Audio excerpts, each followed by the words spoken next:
The My Room Grand Final Spectacular, proudly presented by Crown. Here's where things get interesting. Coming to you live from Melbourne, welcome to the My Room Grand Final Spectacular. Tonight we've assembled an all-star footy lineup in support of the fight against childhood cancer. Fresh from his second Brownlow medal win, Patrick Cripps. The electrifying Nick Dacos. Everyone's favourite Marcus Bontempelli. Plus young guns Will Day, Tom Green and Cody Waitman. The Sunday Footy Show team will cast their eyes over Saturday's grand final with Lions skipper Harris Andrews and Swan superstar Chad Warner. We've set Billy Brownless on the loose somewhere at Crown. Plus swimming singing superstar Cody Simpson and Coldplay's opening act, the inspirational Emmanuel Kelly. Set for knockout performances. Tonight, we're giving childhood cancer the boot. And it's all happening live from the Palms at Crown. We're going live, people. In 3, 2, 1, cue studio. Please make some noise for your host, Eddie Maguire.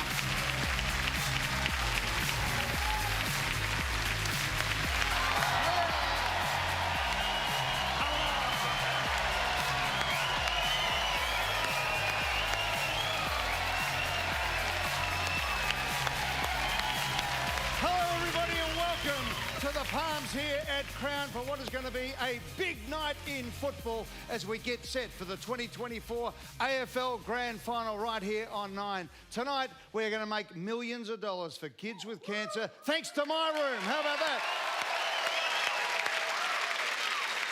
It's going to be sensational. Tony Jones and all the gang from the Sunday Footy Show, some of the biggest names in football. And as I said, also, we are right here with some of the biggest corporates. And you at home, we need you to give money to help the My Room who look after all the kids with cancer. It's going to be just a fun night. Sit back, enjoy and relax. What do you reckon, everybody? Going to make some money tonight? Yeah, that's it.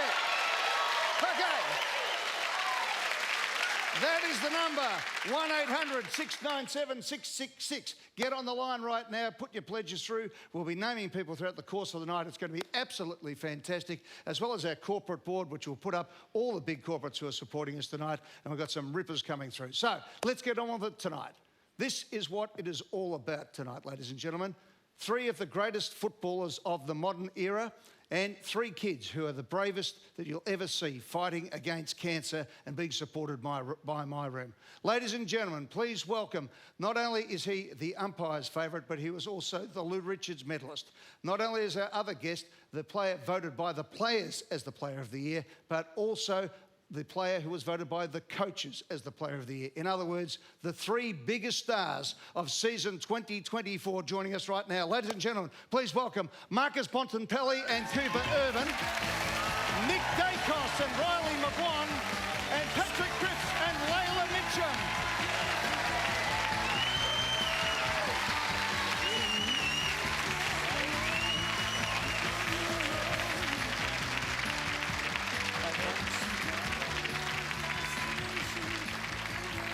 How about this, ladies and gentlemen? Could you not get 3 better people here from the AFL to represent not only the clubs but the game itself, a couple of days out from the grand final, and 3 ripping kids who have just shown such great strength and courage to fight through adversity. Marcus, you have been a My Room ambassador for a long time. Tell us what it means to you to be here tonight and what it means for so many kids. I mean, it's about being able to do more than just what you can do for yourself. You know, My Room has done so much for many, many years. And I think as players, we always feel proud that we can basically join a cause and put our name to something that just does so much for the community and for young kids and their families like Cooper's. Now, Cooper, tell me what's happened, mate. You had a surgery earlier this year. You're diagnosed with, what was your cancer? I'm not 100% sure.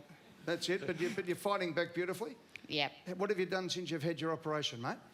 I have had a brace for 6 weeks and just had lots of rounds of chemo. And you're at hospital, you love the dogs, you watch Marcus. Does he inspire you when he plays? Do you love watching him play? I love watching the Bulldogs. It always brings me a bit of joy when I'm in hospital. Good on you, mate. Well, he does that for a lot of people. We're all here for you. Now, As a Collingwood man, here's a combination that I've loved over the years. This is Nick Dacos and a boy by the name of Riley McGuan, ladies and gentlemen. Now, Riley, I've got to ask you, any relation to Mighty Mick McGuan? Yeah, my dad's side. Is it really? Yeah. Fantastic. Okay. So, mate, tell me about your situation at the moment. You've been going through, you're 14 years of age. 12 years of age, you were told you had cancer, and I'm told that you're just fighting it beautifully. Yeah, it's because I'm a natural smart ass, so that's how I get through it. Okay. In that case, we'll use you a little bit later in the Sunday Footy Show panel, okay? You'll fit right in. Nick, I know that you do so many great things in the community, and when we asked you to join us tonight, you're the first in to say yes. Tell me what it's like meeting this young fella tonight and being part of this. Yeah, I think Marcus said it so well. It's bigger than footy. Everything that Riley does and Cooper here, and I'm yet to meet little one down here, Allah. Everything they do on a consistent basis and their perseverance and courage is so inspirational to all of us. And if we can have a slight impact on them or anyone else that's suffering with cancer, yeah, we'll jump at that, and we love to. And the name of the game is tell the Collingwood supporters, get on the line right now, 1-800-697-666, and give plenty, okay? That's it. All the money they didn't spend on finals tickets this year, okay? We can chuck it in. You can have my money as well, don't worry about that. Hey, what about this man, Patrick Cripps?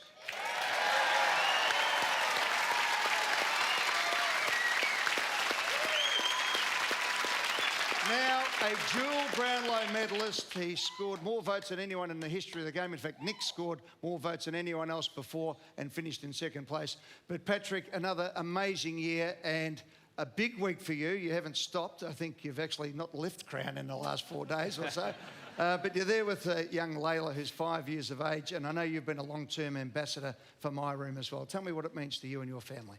Yeah, it's something special. I know that both boys touched on it, but to give back to the community and what we do. You know, we love bringing smiles to everyone's faces, but especially young kids, and hearing those stories just then, what we can do is get them through tough times. But Layla here, I was lucky enough to meet her a few months ago. She came down to the Carlton Footy Club, and yeah, she's fighting something that, you know, is so much tougher than what we do on the footy field.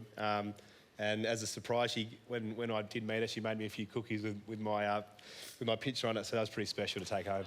Now, Layla,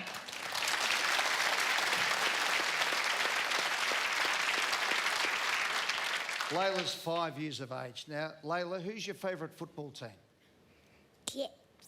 Your favourite player is Cripps? Who's your favourite A lot of team? people would say that that is the team, actually.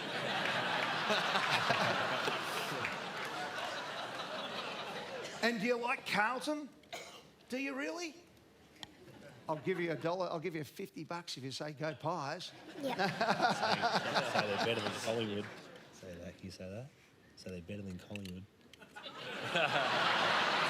See, she can't tell a lie. Hey, guys, it's been fantastic. Thank you very much. To you young kids coming through, know that everybody here and everyone out in television land and every dollar that has been raised is because we love you and we support you and we're with you 100% of the way, okay?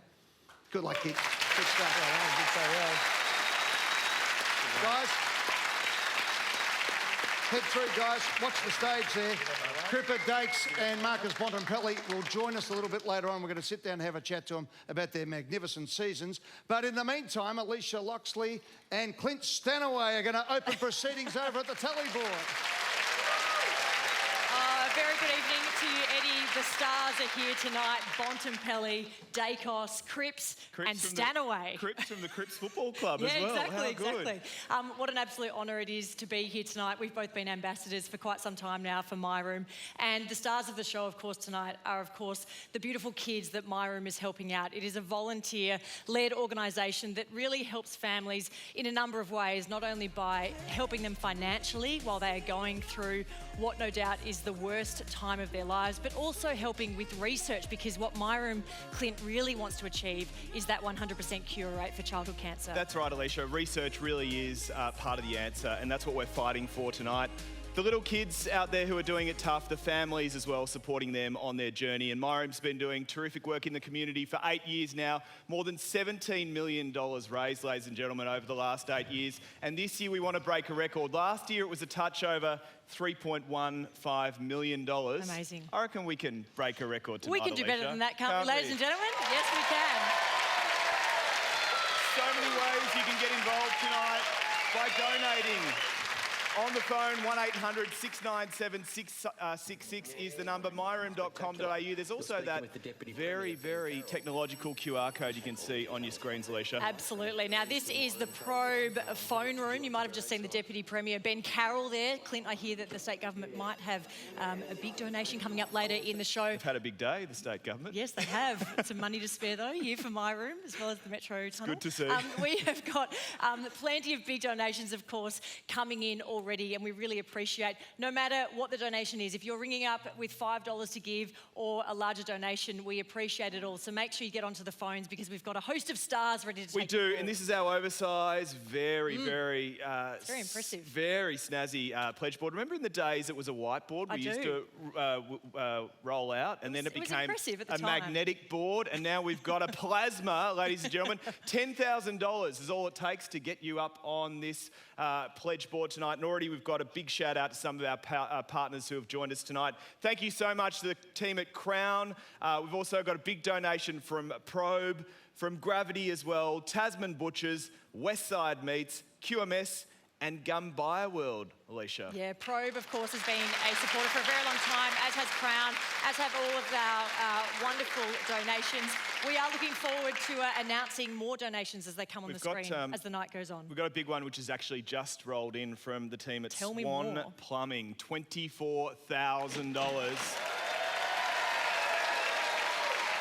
That is big money to start us off, and also thank you to our friends at Pitcher Partners as well, another $10,000 into the kitty as well. Very good. All right, Eddie is with a very special guest. We'll throw it back to you, Ed. Thanks very much, Alicia. Good on you, Clint. Put your hands together for our two superstars from 9 News, Clint Stanaway and Alicia Loxley. Well, we know that Katy Perry will be singing at the grand final this weekend, and it's great to have such an international star, but we also like to see our homegrown stars getting a chance on the big stage. This man is Cody Simpson, an amazing story. 4 best-selling albums over the journey, and then, of course, becoming a Commonwealth Games representative in swimming, just missing out on a spot in the Olympic team. But Cody, welcome, mate. Give Cody Simpson a big round of applause. Thanks for having me. Again, Cody, you reckon he's not busy enough getting ready to sing the national anthem on Saturday? No, drops everything, said, I'd love to be part of the My Room telethon. Thanks very much, buddy. That's just sensational. Yeah, yes. So, Cody, take us through how a boy from the Gold Coast becomes an international pop star and part of the big circuit in the USA in the top echelons of show business. It's an amazing story. That's a good question. It'd probably take a lot longer than I have tonight to tell you, but I'll keep it in a nutshell. I suppose I was discovered on YouTube at a young age and was quickly sort of whisked up into a record deal and onto a train that kept moving. Yeah. And it's a train you jumped off, to use the analogy, between stations, and you decided, not only am I going to become an athlete, I'm probably going to take on one of the toughest sports that's going, and that is top-line swimming. You made the Australian Commonwealth Games team. To go from basically having a rock-style existence to do that is just sensational. Thank you. How did you do it? I originally left swimming to go and pursue music, and so I ended up doing the same thing to come back and have another crack. Yeah, unfinished business, I suppose, is what you'd call it. Yeah. And was able to, with a lot of hard work and discipline, I suppose, improve and make that sort of elusive Australian team in 2022, and just missed out this year, but have had just the most wonderful experience to show for it. Just missed out on Australia's greatest ever Olympic swimming team, so that shows you how close. Would have got in every other team in the world other than the Australian team and probably the USA team.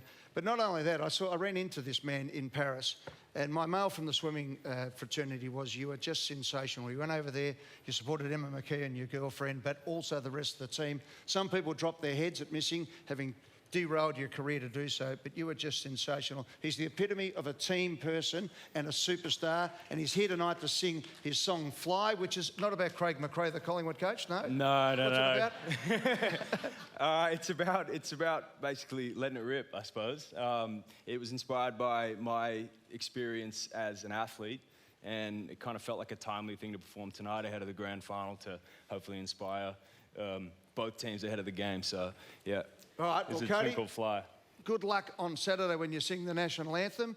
It's going to be unbelievable. The world will be watching you, mate. You're used to that because not only are you a professional swimmer, but you're a superstar as well. And we thank you for being part of My Room. Ladies and gentlemen, the great Cody Simpson.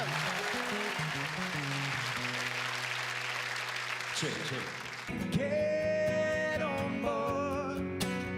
We can't go back to where we started from, so push on forward. If it feels right, then don't let it die. Follow the feeling that you got inside and let it fly, let it fly, let it fly.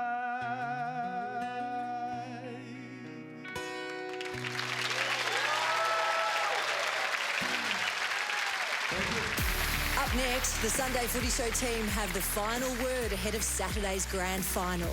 Brisbane skipper Harris Andrews joins us live at the desk. Sydney speedster Chad Warner. Cripper, Dakes and Bont are back out on stage. Young guns Will Day, Cody Waitman and Tom Green. Billy is on the loose at the pub with a cast of premiership heroes, plus many more stars of the game as we dig deep for some very special kids and their families.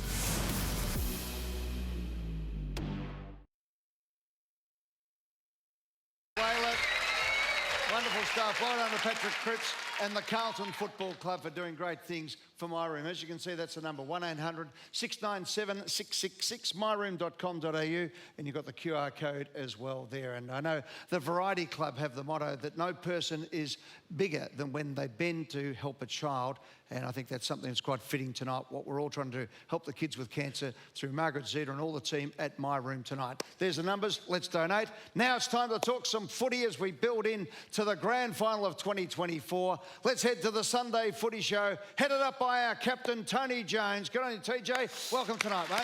Thank you, Eddie. Thank you. Eddie doing an amazing job as host, as per usual. Welcome. Yes, this... What? As per usual, you normally host. And you're dirty about it. And could you have done a better job? There's never been a flatter man. I know you've left us, but is there a flatter man than TJ when Eddie's hosting? You've done it for the last 6 or 7 years, and all of a sudden Ed comes in and says, I'm the big boy, I'm the host. Yeah, well, he's got a little more time on his hands than I do, so I just thought, give the kid a break. So he's doing a marvellous job, What you said out the back. Shut up, Nathan, all right? Don't worry what I said out the back. All right, let's make a formal welcome now, and a man who is very much part of the Channel 9 family for another 3 days, Kane Corns! Thanks, TJ. One of my favourite nights of the year. It's amazing to be here, but it's emotional listening to the stories as well, and the parents and the kids, how bravely they speak. Honestly, it puts life into perspective. So to be here tonight raising money like we have done for the last few years is really special, and I'm glad to be back. Yeah, and we're going to be reading out some donations in a moment. Now let's meet the rest of the guys who Channel 7 don't want, starting up with Damien Barrett. Hello, TJ, and just to endorse what Kane said, he's always special to be part of this My Room Grand Final Spectacular each and every Thursday or Friday before the Grand Final. Yeah, now didn't Damo get all sort of like flustered and fanboy when he found out that his Swans favourites... Chad. Oh, Yeah. Chad. Oh, been nervous. It's only 4 segments away, isn't it? No, but he's on Zoom, I think, so he's not coming in? No, well, we can't trust you, Damien. That's as simple as that. I mean, we can't trust you around... It's still exciting. Him on Zoom, still exciting. All right, big round of applause now for the sexiest man on television. Is that what you wrote? Who? Luke Darcy? Luke Darcy. Did you say Luke Darcy? No. I said just ask him. Oh, right, just ask him. I thought you said Luke Darcy. I thought, really? Please don't get me in any more trouble. Matthew Lloyd. Thanks, TJ. As Kane, I can't reiterate what Kane said enough. It's why we're here, and it's great to be part of. But also, grand final week. It's the best week of the year, and it's what you play football for. So cannot wait for Saturday. And did you want to apologise to Crown Casino for what you did earlier today? Parked. We all got valet parking, which was very nice. And I don't know. I was just thinking of a few other things, and he said, "Have you left your keys in the car?" I said, "Yes, I have." Got to somewhere else a few hours or an hour or so away, and my keys were in my pocket. So, busiest Thursday of the year, and valet was shut down because my car was in prime position. No other cars could get through. So, apologies. And I actually grabbed the football for my son from the function we were at together. Yeah. And the valet man said, "Oh, thanks for bringing a gift to me. He thought I'd got a footy to apologise to him. So, sorry, Jacob, but I had to hand my footy that I got for you over to the valet man. Yeah, but well, two things. A, why would you steal a football? And secondly, you told Jacob, I was one of those foam ones, mate. You wouldn't like it. It was actually pure leather, Karen. Anyway, and you're here too. All right, so let's... no, Nathan Brown's here. How are you, mate? I'm good, thank you. What a great night this is, and just to reiterate what they said, but what about the talent we've got in here? Marcus Bontempelli, Nick Dacos backstage, Paddy Cripps, they're the biggest names on TV, biggest names in football. I can't wait for tonight. It's going to be super. Well, there is another name. There's a spare seat here. Is that why you left him out, or you forgot about Well, he's the host. I'm going to allow him to But do you know who I'm talking about? Yes, you introduce him. I mean, Eddie doesn't have to do everything for you. You know who I'm about to introduce? The Brisbane Lions captain. Harris Andrews joins us here on the panel. Thank you. How are you? Harris. I'll get around it. Well, as Harris takes his seat, an obvious question, but how are you feeling? Yeah, feeling great. We had a good day today. Had our main training and a couple of weights and a massage, so ready for bed after this, but feeling good. Feels you're really relaxed. I don't know if more so than this time last year, but we saw, Zorko's been on TV, you on the Austro last night. You're in here in person a couple of days out from the game. You get that feeling that there's a real relaxed vibe amongst the group? Yeah, I think we sort of probably just expect and know what's coming. Last year we were probably a little bit anxious, the fact that we hadn't ever been to a grand final before, so it's not all foreign to us this year. We obviously did a bit of reflecting from our time down here last year and worked on a couple of things. So, the vibe's really good. I think everyone's just excited to play. All right, let's have a look at the Lions lineup now. And, guys, take us through this. And, Harris, give us your own views on it. The boys are in good nick. I think that's been close other than O going out. We haven't had a change for 3 or 4 weeks. So, a lot of continuity there, which is great. Talk us through the turnaround from your perspective, the captain's perspective, on where you were mid-season to, what is it? I think you've now won 13 of your last 15 games. So talk us through, was there not a crisis meeting, but did you all lay it on the line for what you need to achieve and what you were doing? Yeah, I wouldn't say there was a crisis meeting. We certainly did a bit of reflecting after the first half of the year to work on the things we needed to work on. And, a lot of inaccuracy early on probably cost us and a lot of the front half games. So there were a lot of things we were doing well. And the fact that we were able to sort of stay at it and keep grinding was really important. So, it's been a good second half of the year and hopefully we can cap it off. Did you train at Punt Road today? We did. Yeah, that was a closed training session. Yes, supposedly, yes. Yep. Bit hard at Punt Road Oval, I've got to say, where there's all cyclone fences. Yep, this was the secret session where we just couldn't get any shots of them, but here you are. No, it was nice. It's a great deck there at Punt Road. And as you said, it was walking through the grand final celebrations around the MCG wasn't a surprise to anyone. Harris, what is it that's getting your team behind those? So we've seen the massive second halves, but what is it in your eyes that you need to improve on in those first halves on Saturday? Yeah, I think for us it comes back to our contest, our ability to make sure that we're in the game around the ball, probably lose a little bit of balance around the contest, which is super important to us. And that's definitely something that's probably let us down the last couple of weeks. Harris, you fell 4 points short on the grand final of last year to Collingwood, but the game plan stood up and you responded as a club. Your coach is so measured, isn't he? I'll just get you, if I can, to take a look and a listen at this from the day itself last year when the final siren sounded. Good year, boys. Fortunately, we couldn't get the chocolates, but we were scraping all day today. Get out and get around the players. We deserved to win, mate.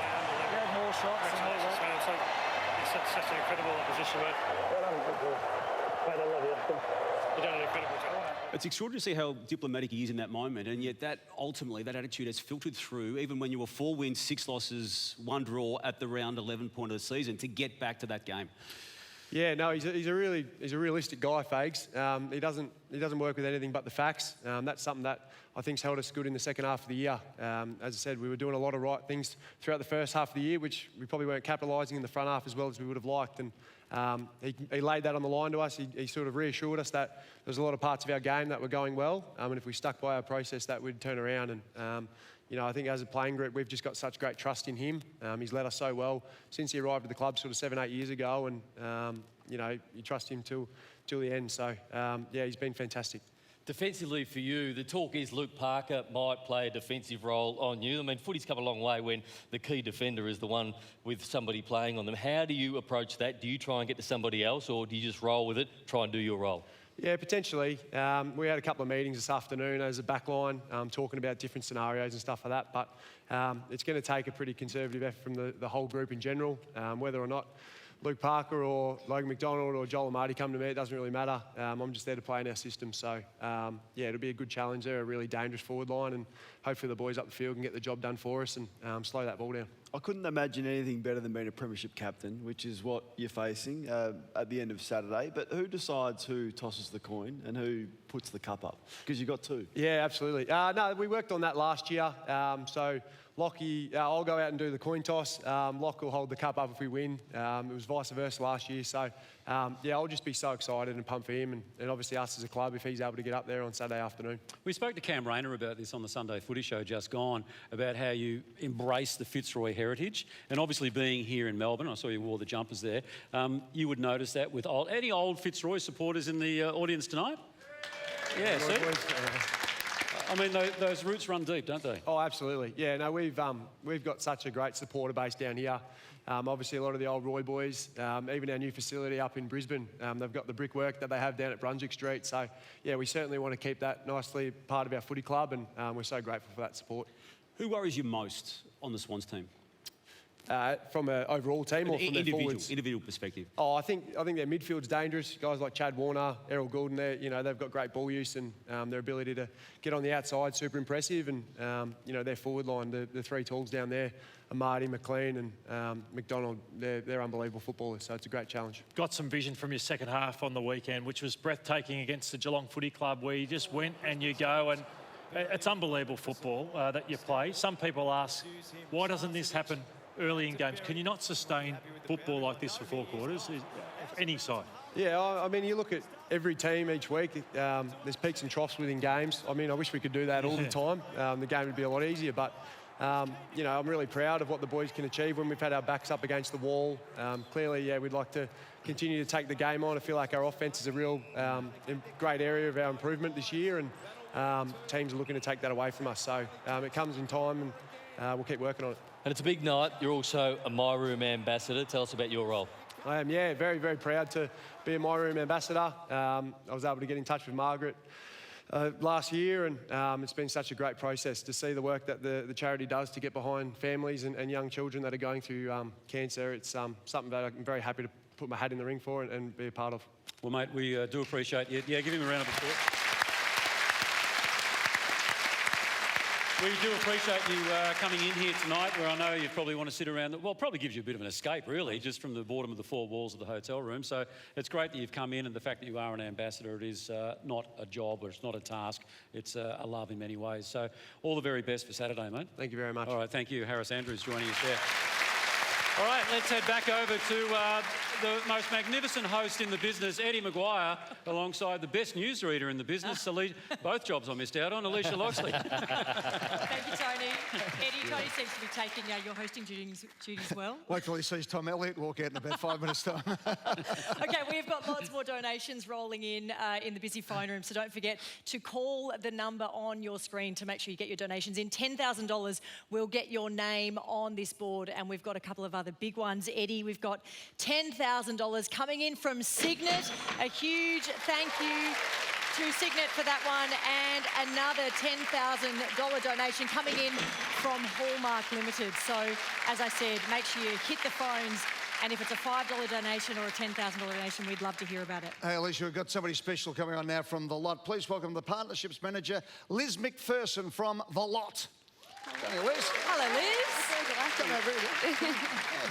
How are you, Liz? Good, thank you. Now, Liz. We won't reveal the big check just Not yet. yet. Sorry, I got too excited. Now, The Lot obviously makes dreams come true, but also does a lot of work in the community. Just tell us a little bit about that. Yeah, exactly. Giving back at The Lot is a part of kind of who we are. It's a long legacy, over 100 years, and we've been a proud partner of My Room for the past 6. So it's part of our DNA, and we just love the impact that My Room has on the Victorian community and those kids and families who are battling cancer. Now, Liz, You haven't got good news for me. Powerball's gone off tonight, has it? Anything? That's it. Any Good news? question. Looking at my people in the crowd. Nothing for me? No, sorry. Okay. Sorry, Eddie. I was going to donate it all Sorry. to my room. That was what I was going to do. Hey, Liz, tell us what you've got there. What are you going to donate this year from the lot who do great things in the community? What's your donation to my room? Yes, well, on behalf of the lot retailers, customers and staff, we are so proud for our 6th year in a row to donate $100,000.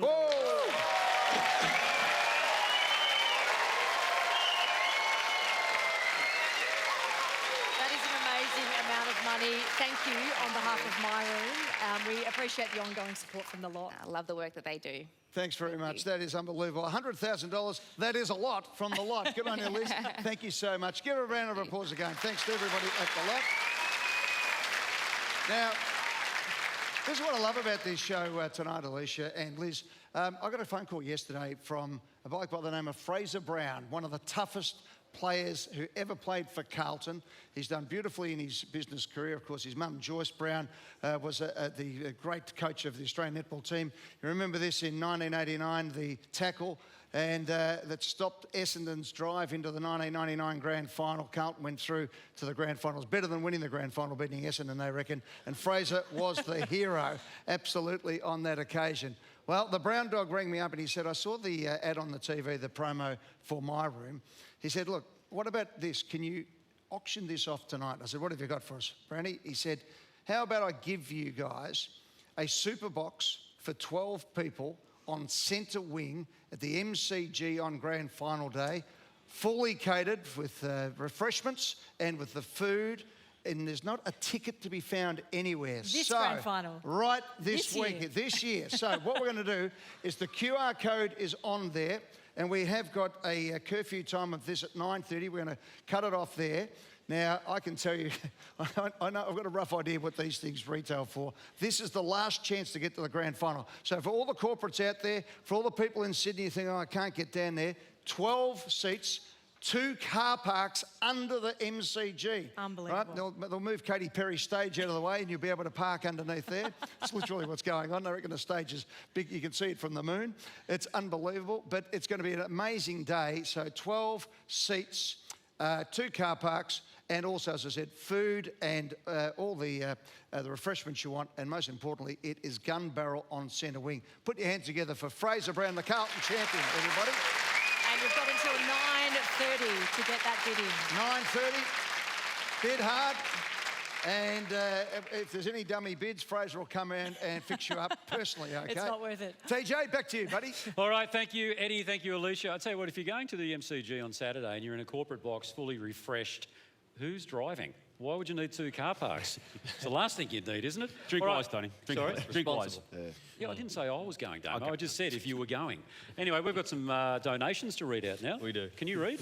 I can. Outsourcey, $5,000. Thank you very much. Graham Waterson from Patterson Lakes, $50. Monica Azzopardi from Sydenham, $25. And Wendy Pallett from Baronia for $100. What about this? I've got Blake, Zach and Mason's 10th birthday fundraiser, $3,159. Well done, guys. Sanj Oshuja from Nidri, $100. Faye Jeffcott, $30 from Reservoir, or Reservoir, as some might say. And Michael Stewart from Altona North, $50. Thanks very much, guys. I've got Penny McCready's 50th birthday fundraiser, $5,110. Penny. Salvatore Gandolfo from Albert Park, $300. Laura Jansen from Maryborough, $10. And Julie Dale from Bacchus Marsh, $50. Well done, Lordo. And Anthony Spiteri from Sunbury, $30. Colin Freestone from Cranbourne North, $100. Amernia Ciano from Heidelberg, $200. Dean Nixon, $50 in South Melbourne. Damo. Thank you, Kano. Tracy Linden's birthday fundraiser, $1,350. Thank you. Leanne McNiff, Baronia, $100. Royce Gowdy, Greenvale, $5. Thank you. And Amanda Webb, Druin, $20. Oh, fantastic. Now, of course, the grand final My Room Telethon just wouldn't be the same if we didn't have a man by the name of William Anthony Brownless. And where do you think we might find William Anthony Brownless? At the pub. Spot on, Billy. Come in. Where are you, mate? Thank you, Tone. You're not going to believe this, but I'm at the pub. Yes, the pub at Crown, of course. And I'll tell you what it is. It's steak night tonight. $28 for a steak here at the pub. And I've ran into a couple of blokes. Don't worry about that. Special guests here. They're not list cloggers. Don't worry. And we've got one bloke that played 33 games at Essendon, Ted Richards. G'day, Ted. Well, thanks, Bill. Thanks for the intro. Well done. And another bloke who played 18 games for the Saints, Dan Hannabury. Welcome, Hannahs. 18 good games, Billy. 18 good games. Now, fair to say, Ted, your career took off after you left Essendon. Yes, it did. Yeah, so 5 years at Essendon, but 11 years at the Swans, and a premiership there too. Exactly. And Hannahs, you were flying at the Swans. 208 games, you won the 2012 premiership, and you reckon that you should have won the Norm Smith. Well, it's about this time of the year usually, Bill. A few of the boys get together. I give Ryan and Kev a quick phone call and ask him where the medal is, mate. But Yes. all a bit of fun. And you played all right too in the grand final. You played on Buddy, and you said you kept him to 1 or 2, Ted. A bit of mayo in that. I kept him to 3, so I think we might call that a pass. But He was favourite for the Norman Smith at half time, bud. he? So I believe. So you can't have done Shut too up, well. Hannes. Now, you played there it is here. Look at that goal. Remember that? How good was that? Malcheski. That was party time after that. That was a hell of a feeling there. There you are, Ted, trying to get on. You just saw you trying to get on the TV. How good is this when you've won one? Actually, I don't know, but how good is it? Oh, there's no better feeling in the world. You play hard for 4 quarters and then you get this rush of energy. It's an incredible feeling. You two played a lot of footy together. I want to get to this. Nicknames. Now, Ted, I reckon there's 4 or 5 nicknames for Hannahs. Let's go through them. I'll give you a couple. Right. He was called Bluetooth for a while because he had this dead tooth. When he's cold, it would go all blue. That one? He's got a bit... So, Bluetooth? Onion head. You're going well here, Ted. Why onion? Because his face would make you cry. I think Stewie Dew was calling that in team meetings for about 5 years after that. What else? We call him Chit Chat because he wouldn't shut up. Yes, and? Humpty Dumpty. Oh, Humpty Dumpty because he got suspended from school for egging people. And Ted just literally just made that up on the spot, I think. You got suspended for your throwing eggs. I threw a couple of eggs. Actually, no, I drove the getaway car. I didn't throw an egg in the end. Oh, the getaway car. Or maybe threw 1 or 2, actually. You drove away in the getaway car. Drove away in the getaway car. Righto, what about the horse? How is he very serious on the TV, but we all know he's a great man, the horse. Yeah, I hear he's changed a bit, since I finished up there 7 years ago. Blokes wear their hat backwards and have earrings and he doesn't crack it like, he used to when we were playing. Yeah. I think he still drives high standards, but he's always been big on his relationship. So we always had a really strong relationship with him. He was almost like a father-like figure, but certainly nowadays, I think he has relaxed a little bit on the long sleeves and the hats backwards. Oh, good. Well done, Bluetooth. Righto, who wins? Why? Norm Smith, who wins? Listen. Swans by 3 goals and Heaney to finish off a phenomenal They final just series. they find themselves on TV in the background. You have a look at them. They're very happy with themselves. It's all happening here, Billy. I went on radio this morning. I said Will Hayward for a roughie. Oh, good. But the better of the day is probably Errol Gordon. I think he'll get on top in the midfield. I went on radio this morning. What about the insertion there? Oh, yeah. You've just been everywhere. It's been a big week for you. Teddy's happy about his made-up nickname, so good on you, Ted. Well done, Onion. I can see why you're called Onion. Hey, good on you. Back to you guys. Well done. All right, Thanks, good work, boys. Billy. Thank you. Thanks very much. Went on radio with Clint Stanaway on Nova 100. Not just radio, but the top rating The FM only show. time you go on radio when it's out of ratings. Is it out of ratings at the moment? Mate, for someone who's about to go to Channel 7, I wouldn't be talking about ratings. I wouldn't have started, Kane. You nearly got through, Kane. But, Is he the list clogger Yeah, he was talking about? what is a list clogger? I've seen that in dispatches, and Billy just mentioned it. Oh, just those players that don't have a major role to play throughout the year, TJ, and at the end of the year, they're dispensable. I think Eddie used to call them the bread roll stealers. The towel wavers. Now you've advanced to a list clogger.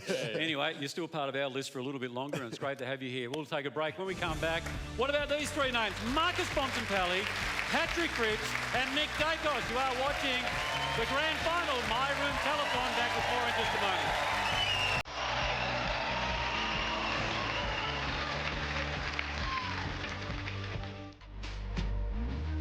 Do you know at Nude by Nature we've got everything to make you look your red carpet best. Best way to start your makeup is with a primer. I am kind of obsessed with makeup.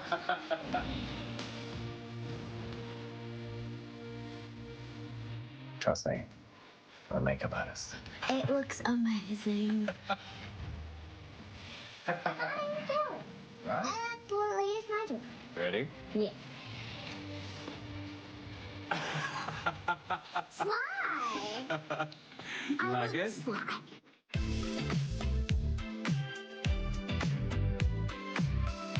Hey guys, it's Imogen here, and I'm all ready for the Brownlow red carpet. I'm excited to meet some footy heroes and snap some cool pics. Let's do it! Who's going to win the grand final? Oh, I didn't expect that question. I'm going to say Brisbane Lions. Honestly, I have the feeling that the Swans might win. Who do you think will win the grand final? It's going to be a ripping game. My best friend plays for Brisbane, Josh Dunkley, so I am hoping Brisbane win for his sake. What is the best player on your team? Best player, Jesse Hogan. Okay. Who do you reckon? I don't even know that team. My dad actually tried to get his hair cut like yours. Get out. He's got good taste in, doesn't he? What did he go for, the short sides? Leave the back? Yeah. What is your favourite goal celebration? Favourite goal celebration. I like Jeremy Cameron's and Brian Myers' goal celebration when they sort of cover their mouths. Yeah, nice. Yep. What is your team? I play for the Geelong Cats down in Geelong. That's cool. Yeah, your dress is amazing. Thank you, gorgeous. Have a good night. Bye. But who's your favourite player? Well, in my favourite team, it's Jacob Popper, because he's one of my Jacob friends. Hopper? Yeah. What is your favourite goal celebration, and can you do it for me now? I'm very boring. I don't kick many goals. I think I just do the double fist bump to the crowd. What is the best player in your team? Best player in my team, I'd have to say our captain, Zach Merritt. He's a very good player. Do you like him? I don't even know who he is. Oh, okay. So signing a box of cheesels, does that joke annoy you? A little bit. People have always asked me if I like cheeses, but I don't even eat them. Sign this? Of course I can, yeah. I've got pretty bad handwriting. Is it possible you can, hire me at 9? Yeah, just hang on a sec. Tom Morris, I've just sacked you. Imogen's taking your job. She's far better than me. Yeah, sorry, mate.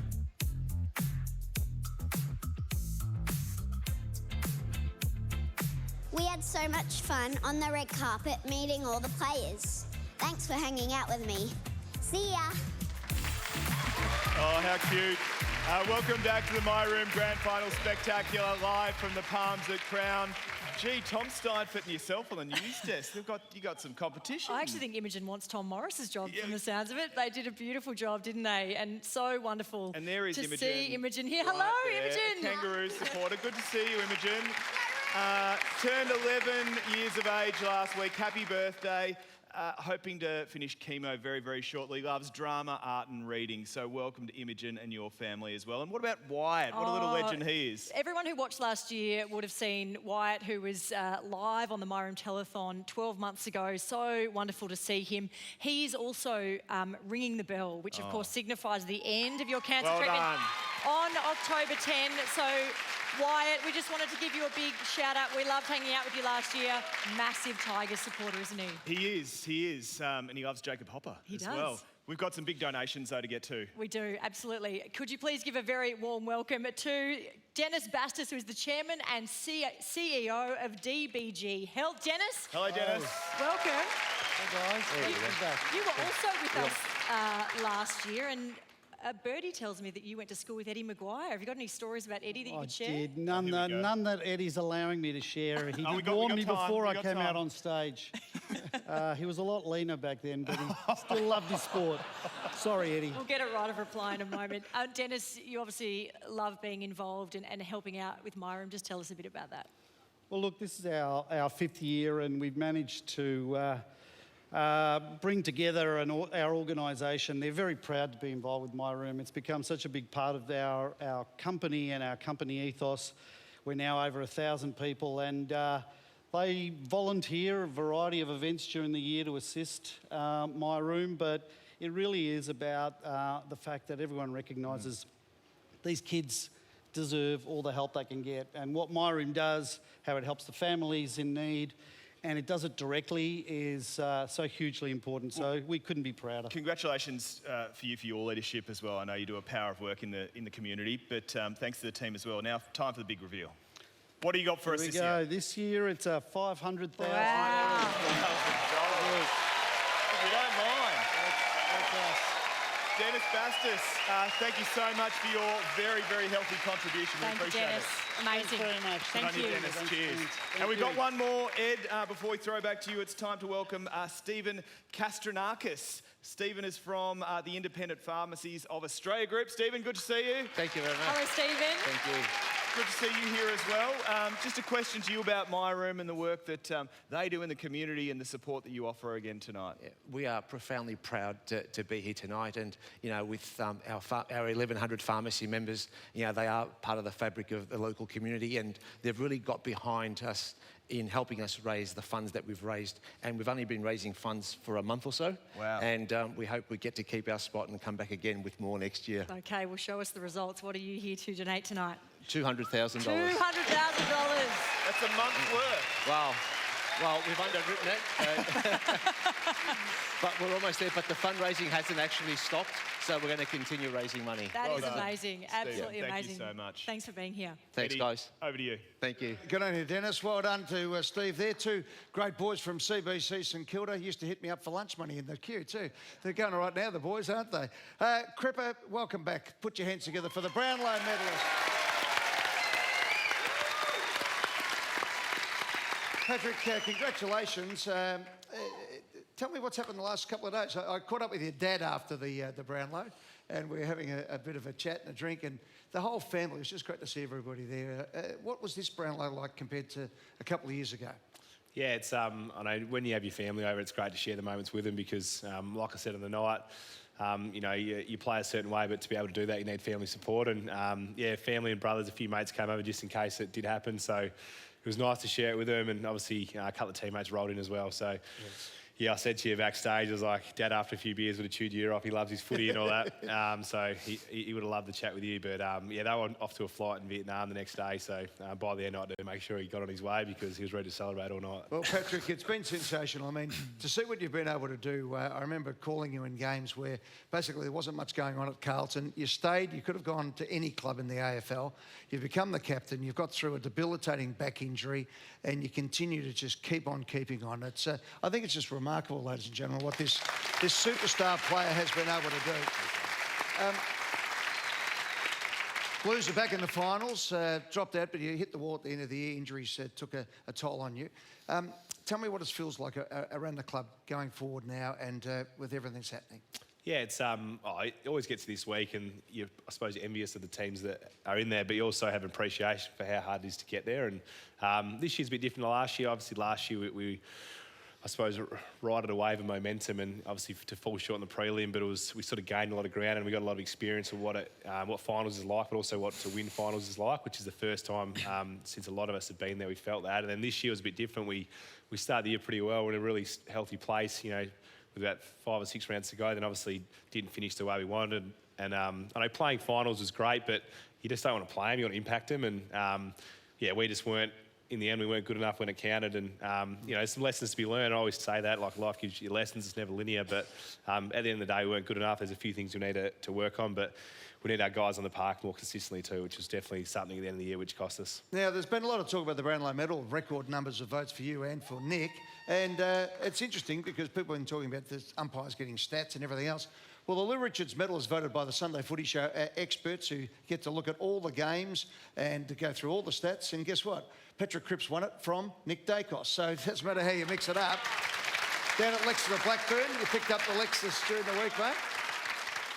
How's the car going? Yeah, got the new whip, so Mon's pretty pumped with that one. So, yeah, no, I can't complain. To be honest, I didn't know I knew there was the Sunday Footy Show award. I just didn't know you're winning a car, so I only found that out after the Did you? happened. Yeah, Well, so well, geez, I better give Lex of the Blackburn a bit of a pump. Andrew was pumped up, and he just rang in before I walked out on stage, and he said, because of you guys have been so fantastic through the course of the year, that he would like to, on behalf of Lex of the Blackburn, donate a further $10,000 to the My Room appeal tonight. So good. Like the car? Yeah, it's great, mate. It's free car's always better than buying one. Good stuff, mate. Hey, Nick, this time last year, you're getting ready to play in the grand final. And even better, a couple of days later, you were the premiership superstar of the Collingwood Football Club. Disappointing end to the season this year as far as the club was going well. Just didn't get it together. But, mate, tell us what the last month has been for you and what it sets up for next year. Yeah, for sure. I think all our work from the start of pre-season goes towards being out there this weekend, which unfortunately we're clearly not. But to experience it last year was so special and super motivating for us going forward. I think to have all our players experience it holds us in great stead. But yeah, the last 4 weeks, you sort of take a couple of weeks just to digest the season that was. We were quite frustrated as a group because we feel like our best footy matches it with anyone in the competition, and we just weren't able to do enough during the year to qualify. So the group's in a good headspace. We're all really motivated, all back in little groups training already. And yeah, we want to be featuring this time. Well, mate, I hate to give you bad news, but you were runner-up to Cripper for the car. You also run up to Isaac Heaney for the best game of the year as well. So you missed out by that much on 2 cars. But let's have a look. I don't want to bring you down too much, but let's have a look at the second and third best goal of the year. I think you got ripped off because Collingwood supporters were voting for both. Take us through this. This is an amazing play. So from centre half back, you get the ball, chip it forward. Take us through what was going through your mind. Yeah, tried to, it's a bit awkward commentating yourself, but tried to hit up Bobby, and then he handballed it back to me, and fortunately was able to just get it through there. Yeah, it was fantastic. And this goal, which was the other one, just the acceleration. When did you decide, right, OK, I can go past this guy? I think when I saw Lockie chasing me and I had a couple of steps on him, I thought I might have him covered for speed. So, yeah, decided to pin the ears back and go for it. A couple of good goals, ladies and gentlemen. What do you reckon?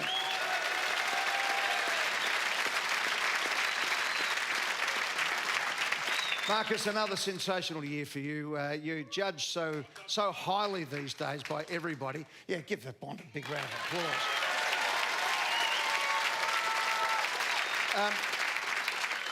Doggies hit the wall as well. Played some great football during the year. Started slowly. It's a bit like that for everybody. There was ebbs and flows even for the Sydney Swans. Lost 3 or 4 in a row there. What do you take out of this year?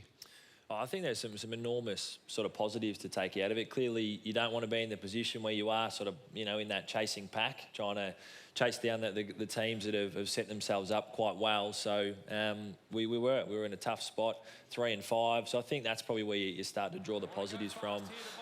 You know, we turned the season around, gave ourselves a look at it, and some of our best football was sort of beat some of the best teams. So in my opinion, that's what you've got to lean into. Focus on those aspects, understand the lessons, as Paddy spoke about. You're always learning, and you're never the finished product. I think is some of the things he said in the past too, of constantly trying to find different ways to get better. And the season's a mental grind. I think that's what we probably all acknowledge is physically, yes, it's tough, but mentally, you've got to be sort of, you know, going at the right time of the year, and it's really difficult to time. So still plenty of things to improve on.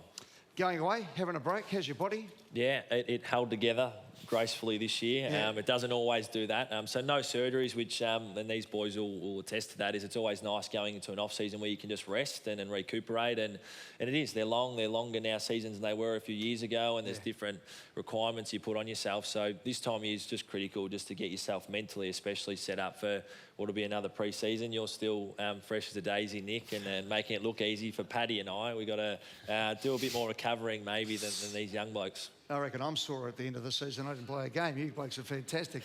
Hey, guys, we've got a great kid here, Crip. We've got another Carlton supporter. Where's Luca? Luca, give us a wave, buddy. There's Luca. Good on you, Luca. Welcome to the show tonight, mate.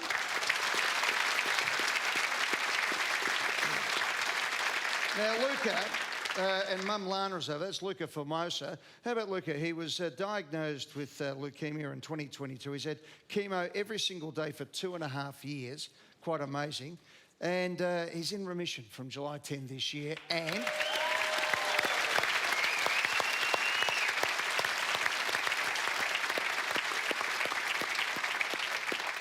And Luca has raised, thanks to the Lucas Aid, I love that, the Lucas Aid fundraiser, $20,000, $293. Good on you, Luca. Fantastic. And I think, Cripper, you've got something for him that we'll give a little bit later on. What have you got for him, mate? Yeah, when he rang the bell when he was cancer-free, I remember FaceTiming him and, just wrote a little note on the jumper to say congratulations. And a bit like Layla before, like what we do is tough, but, kids like both of those inspire us to, sort of do what we do, but also to keep fighting. So, mate, we're so proud of you. Well done. And I'm sure all of Australia's right behind you, mate. So, congratulations. So, Luca.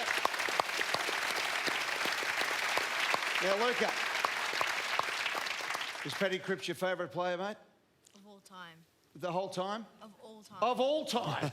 Fair enough. I mean, how long have you been? How old are you? Only 12, so it's not that long. So. But hey, he's a superstar, isn't he? Were you happy when he won the Brownlow medal last week? Or like the other night? Nothing better. Nothing better. Good on you, mate. Well, there's one thing better, and that's your courage. And we're all behind you and your family. And congratulations. And it's an amazing thing for a 12-year-old boy to raise over $20,000 for My Room. Good boy. Well done. Great stuff. Now, I'm just looking to see if we've got a tally update. We're just looking to see if it's on the screen. We'll get that in a few moments' time. There it is. We are at... Whoa!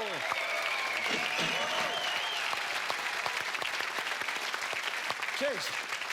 I used to think it was good when I was giving $1 million away on Hot Seat. There you go. 1,154,698. And we'll only be going for just over an hour. Ladies and gentlemen, in what is a very busy week, I know, Nick, you've got commitments that you went to before and you're going to afterwards. Cripper, you've been on the run all week, and Marcus Bontempelli just gives and gives and gives of himself to the community. These are three players who not only play the game so well, so fairly, and are champions, but off the ground they are absolute ornaments as well. Ladies and gentlemen, please thank Marcus Bontempelli, Nick Dacos, and Patrick Cripps. Thanks, Ed. Thanks, Ed. Thanks, Ed. Thanks,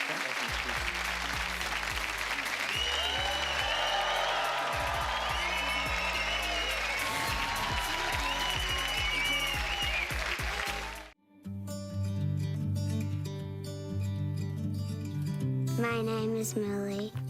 I'm 7 years old. My favourite colour is turquoise. My favourite dress up is my butterfly wings. Millie was 6 when she was diagnosed with cancer. One day she started to complain of tummy pain.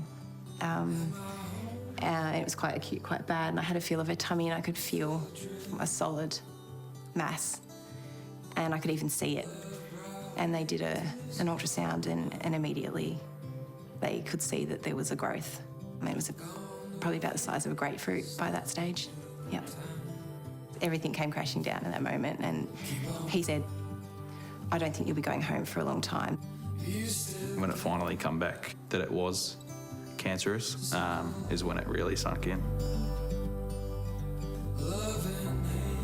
I think I cried every day those first 2 weeks, and Millie at one point said to me, she was having an ultrasound done, and I was trying to keep it together, and she just said, come Mum, pull it together. Like, I think you've cried enough for me, and let's do this. What was hard was watching what you can't give back, just the joy and innocence of being a child. You don't really realise how lucky you are just to have normal, healthy kids until something happens to you. The radiation, the chemo, everything along the journey, she's just sort of taken in her stride.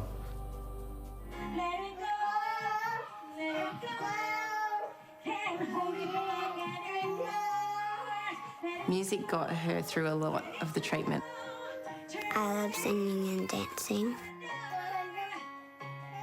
Dancing, singing, arts and crafts. I love playing with my teddies. Oh, I've had many tea parties with Millie. This is my teddy Rainbow when it comes to hospital sometimes with me. I had 2 brothers and their names are Nate and Jude. I love playing on the trampoline with my brothers. Sometimes your life feels... They've been enormous for Millie, supporting her through the treatment. We're so proud of Millie. She's been so brave the whole time. She's amazing. She's probably the one that holds the family together. Her strength was really our strength. Yeah, she means the world to us. I think I'm pretty brave. She's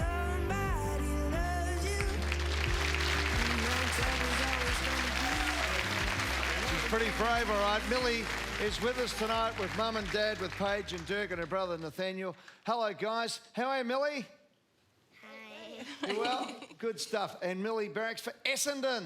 Hey. And she loves singing and dancing. And Millie, we're right behind you, okay? And what a fantastic family. Well done, as I said, to Paige and Dirk and the family. Congratulations on everything going the way it is at the moment. And we're with you 100%, okay? Great family. Well done. Good stuff. Okay. Let's go to the Probe phone room now to get all the action. And 9 News reporter Nathan Curry is there. Good on you, Big Nathan. How are you, buddy? I'm good, Ed. It's going off here in the Probe phone room. As you can see, we've even got a lion providing a bit of grand final cheer. We've just passed over $1 million already. How do we feel about that, everyone? But we are not stopping there, that's for sure. Alicia is into her 5th year volunteering. Hello, Nathan.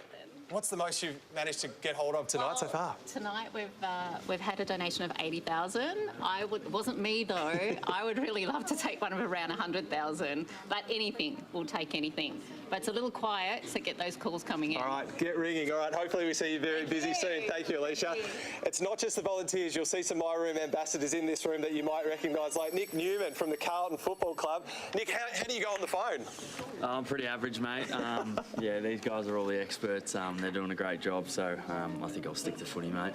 Who do you think would be the best on the phones from the Blues? Who's got the gift of the gab? We've got a couple, probably Matt Cottrell, Blake Acres. Yeah, they don't mind a yarn, so they'd be pretty good. Like it. Now, you've got your first child on the way. Does that put it into perspective what some families are going through at the moment? Yeah, absolutely. It's yeah, obviously having a little one on the way in about a month. Yeah, it's a reminder of some of the tough things that some of these families are going through. So it's an amazing charity. They do amazing work. So yeah, really proud to be an ambassador for them. And just finally, Nick, have you still got a soft spot for the Swannies? How do you think they'll go on Saturday? Yeah, I do. Obviously got a couple of mates still there, so yeah, I'll be cheering for them, and I think they'll win. But yeah, I think it'll be a good game. But yeah, I'll be cheering for the Swans. All right, fantastic, no, Nick. We'll let you get back to it. We've got a bit of a Collingwood and Essendon vibe over here. We've got Brody Myercheck from the Pies and Andy McGrath from the Bombers. I'll get you to stand up, boys. Yeah, got a bit of support in the room for these guys. Brody, you've been with My Room since the COVID years. What keeps you coming back? Just the people and the families you meet. Early days in COVID, we couldn't meet many families, but lately have met so many awesome people. Margaret Zeta does an awesome job, gets us all involved when we can, and any player that she goes to in the AFL jump on board right away. And it only took that one meeting for me to come on board, and loved every minute of it since. And Andy, you've been on pretty early in your playing days. What impact has My Room had on you? Yeah, it's been an amazing journey with My Room. I think to Brody's sentiment, Margaret's just an amazing ambassador and really rallies support with whatever she does. And again, similar to what Brody said before, the amazing people that you meet, the children that you get to experience certain things with is just really special and something I hold very close to my heart. Fantastic, boys. Now, you can't just not only speak to these guys. Thanks to Swish, all the footy stars on tonight's show are up for grabs. So head to heyswish.com to request your personalised video from any of the AFL stars on the show. You can even get one from the Sunday Footy Show team. And tonight only, every dollar raised will go to My Room. And for the month of September, Swish is even donating 10% of all sales across the board. Not only that, the boys here have a very large cheque. Andy, would you like to explain what's happening here? Yeah, super excited to announce that Swish have donated 40 grand to help fight childhood cancer. So it's an amazing support from them. How good's that? 40 grand, thanks to Swish. What do we think, everyone? Absolutely incredible here in the phone room. Hopefully we see plenty more of this throughout the night. Back to you guys at the Palms at Crown. Well done to Swish. Well done to Nathan Curry in the Probe phone room there doing some tremendous work. And keep donating. That number, 1800 697 666. Also donate via the website myroom.com.au or that little QR code you can see there on the screen. Plenty more pledges to add to our interactive pledge board tonight. $10,000 will get you some space. And we've got 10,000 just rolled in from Stannards, ladies and gentlemen. Very nice. Sensational work and a big check presentation to come, Alicia. Absolutely. Now, we know Australians love Officeworks, just judging by how many Officeworks are around the country. Spend days in there. You certainly can. You can get lost in there. And Officeworks are here tonight. Could you please give a very warm welcome to Megan Sands and Brett Kelly, who are joining us tonight. Good on you guys. Lovely to see you. Hello. Brett, I might start with you. Tell us about the Make a Difference campaign. Yeah, so thanks, Alicia. The Make a Difference appeal is something that we run in June every year. What we do is all of our 15 area groups, they have the opportunity to select and support a cause that's really important to them and their local communities. And this year, one of our area groups selected My Room as their charity of choice. Megan, tell us why you chose My Room. Yeah, so we've got a really special relationship with My Room. Earlier this year, we sadly lost a team member, Naomi, from our Frankston store after her battle with cancer. So this campaign for us was all in support of Naomi and her family. Wow. And obviously My Room. Absolutely. Deeply personal, beautiful message. Yeah, you've got a big check. Big check. Yes, so between our team members, our customers and the Officeworks contribution, we are proudly presenting a cheque of $100,000. $100,000.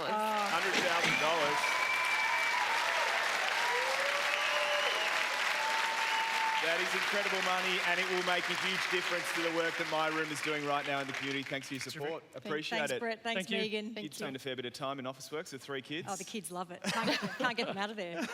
It's almost like a babysitting service. There you go. Take Alicia's advice. More still to come right here on the Grand Final My Room Spectacular. That was easier than I thought. Coming up, TJ and the boys are back to preview more of the AFL Grand Final. We cross live into the Swans camp with Chad Warner, less than 48 hours out from the bounce. Young Guns Tom Green, Cody Waitman and Will Day. We reveal the lucky winner of a brand new Mitsubishi Outlander. And Coldplay's opening act, the inspirational Emmanuel Kelly, performs live. Tonight, we're giving childhood cancer the boot.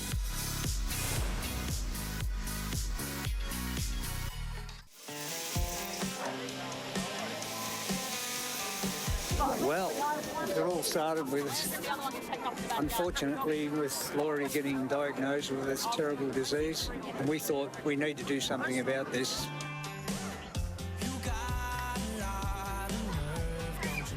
We are very proud of everyone that helps out for the day. Everyone, you just tell them a date and everyone just comes. It is really, really heartwarming that everyone can really show up for the day it is. The kids are growing up, understanding what we're doing, and they're giving us a great hand in it all. Yeah. So it's good to see your boys actually doing the fundraiser for everyone else. Coming from a small country community, we understand that there's a lot of very, very generous and very unselfish people out there. I've got over 250 items for the raffle and the auction to give out today. It is incredible. I sent out a letter and they ring up and go, yep, no worries, come and pick up a donation. It's fantastic. People that I didn't even send letters to have let me know that they're going to come and drop stuff off. Just so many generous people. There's just so many people that just want to be involved and want to help. I'll try my best. Oh, Laurie. Dear shearers, I would like to say a big thank you to all our shearers for all your hard work, time and effort you put into raising money for My Room. I stayed in the My Room house in Brighton while having treatment last year, and I have seen firsthand what this charity does. Without My Room, we wouldn't have been able to stay close together and be supportive of each other through the tough 6 months of my treatment. And a huge thank you to Bill and Balboa for letting us use their shearing shed and sheep. If it wasn't for you all, this day would not have been possible. I'm so glad to live in this country community that is so supportive and has our back. Thank you, Laurie Perry.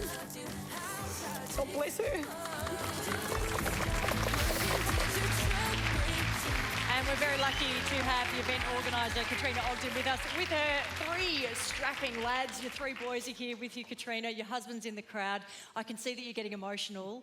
What does it mean to you to be here again tonight? Yeah, it is good. I obviously we've been doing it annually at home for 10 years. We've been giving this money to My Room for quite some time now, and it is great that we can do just a day of shearing and be able to donate an incredible amount. It's unbelievable, isn't it? A day of shearing. Now, Will, tell me about the shearing, mate. How many sheep went through? About 600. Let's wake up. About 650, and there's about 25 shearers and a heap of rouseabouts and wool handlers and all that. 650. How long did it take to get the wool off those? About lunchtime. Lunchtime? Start at 7:30, finish at 12 o'clock. What did you do in the afternoon? Oh, raffles and wood auctions and all that sort of stuff. And Katrina, tell me what it means for the community. The team are all here. Have they got a whole group of people here tonight? There is some from the Nagambie. Where are the Nagambie people? There they are. Fantastic. Yeah, it's they do they've done a good job there in Nagambie Primary School this year. But yeah, I'm proud to be a part of our crew. Good stuff. Now, you and Will, who do you guys break for? We break for the Mighty Bombers. The Bombers, okay. Don't ask them, please. So what happened here in the front row? Heath and Thomas? Heath and Thomas. Who do you break for, mate? Collingwood. Who do you break for? Collingwood. See? And that's why they've got the check, because they pay for everything, okay? All right, guys. Give us a bit of an unveiling. What do we got? Wow! $101,898.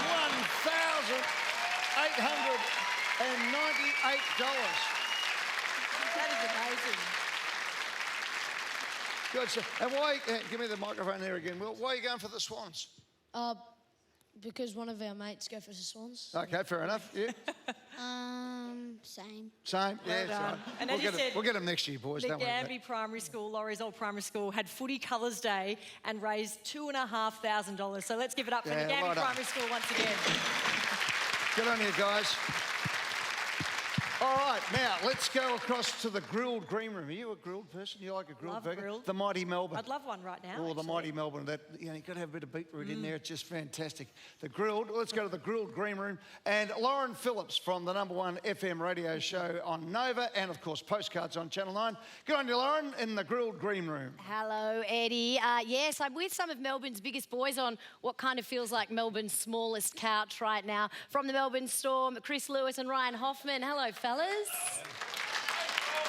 Guys, grilled. We're in the grilled room. It has been a major partner of the Melbourne Storm for a long time. How many of these burgers do you smash after a match? Yeah, after the match, I'm getting 1 or 2 in, and then another, 2 or 3 during the week. I live nice and close to Swan Street grilled, and I really get down there and smack into those bad boys. You're a regular. Yeah, for me, it was always a rush to get the crispy bacon and cheese. That was my favourite, and that's the one that goes in the change room really quickly. So you can have a crispy bacon burger and still be an elite athlete, is that what you're telling me? of course, grilled's fantastic with their nutrition value, and the Melbourne Storm wouldn't feed their players ordinary burgers, so that they do a great job. Now, there's a big match for you guys on Friday night.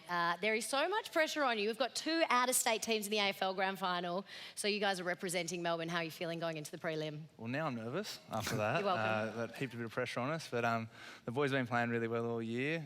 The Roosters are a good team, but hopefully we can keep it rolling and get the job done for all of Melbourne now. And you guys are big supporters of My Room, as is Grilled, and I believe you've got a presentation for My Room tonight. Certainly, the Melbourne Storm very proud of their association with Grilled, and on behalf of Grilled, I'd love to present a cheque to My Room for $30,000. So. Amazing work. Great job, Grilled. Thanks, fellas. Good luck on Friday night, and thank you to Grilled. And this is why we are here tonight. I want to introduce you to 14-year-old Riley now.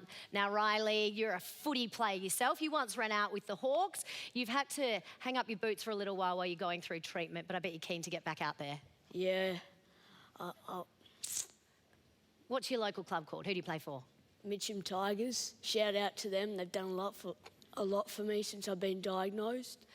Same as the cricket club. Now, I think we've got a picture on the screen of some of your teammates who shaved their head to support you. You must have felt pretty special having all your teammates wrapping their arms around you. Oh, yeah, it was great. Shout out to all my mates that did it for me.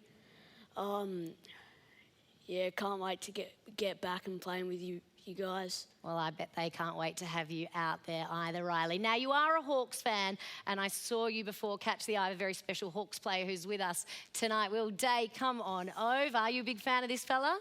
Yeah, I'm a big fan. How are you, Riley? You good? Yeah, good, thanks. Now, Will, I believe Riley's got some hard-hitting questions for you, so over to you. Oh, yeah, how's the shoulder? Yeah, it's getting there. I've been asked that quite a bit with the sling on, but yeah, it's a bit of relief to get it done and get into the rehab now, so feeling good. Yeah. Nice. Can't wait to see you back playing. Thank you. What was your childhood club? Yeah, growing up, Grandpa played for Hawthorn as well, so always had a soft spot for Hawthorn, but had a cousin playing at Gold Coast as well, so bit of a Gold Coast fan. There you go. Well done, Riley. Move over, Eddie Maguire. Move over, Tony Jones. We've got a new journalist in town. Guys, thank you so much for joining us. Good luck with the shoulder rehab. Good luck on the weekend, fellas, and good luck to you, Riley. You're a little superstar. Guys, we'll be back in the grill room with more shortly. Good on you, Lauren. Fantastic stuff. Put your hands together for everyone there. We'll speak to Will Day a little bit later on in the show with their young guns, and also congratulations to Grilled, not only for being our great supporters tonight, but also for supporting the mighty Melbourne Storm playing against the Roosters tomorrow night. You'll be able to see that on Nine's Wide World of Sport. And thank you to Grilled for feeding all our volunteers tonight. How about that? The magnificent Grilled burgers there. As I said, I love the mighty Melbourne with a bit of the old beetroot in there. It's just magnificent. So if you want to give more to the My Room appeal, there it is, 1800 697 666 or myroom.com.au. Don't forget the QR code. Now, earlier tonight, I told you that Carlton superstar of the old days, Fraser Brown, had donated a super box on centre wing at the MCG for the grand final. 12 seats, 2 underground car parks, full food and also your beverages on the day. Unbelievable. We can't get anywhere near it. Now, at the moment, we have got a bid of $40,000 at the moment for the... Hang on. No, it's up to $50,000. Late bid just coming in there for the grand final box. It's, 6 minutes after 9. We're going to cut off the auction in 25 minutes' time. But that is sensational. From Fraser Brown, the Carlton superstar, coming together tonight for My Room, just absolutely sensational. 25 minutes, 12. Now, you can work it out. You can't get a ticket anywhere. The food, the wine, the underground car park, it's going to be sensational. We'll be back right after this to raise more money for My Room and talk more grand final football.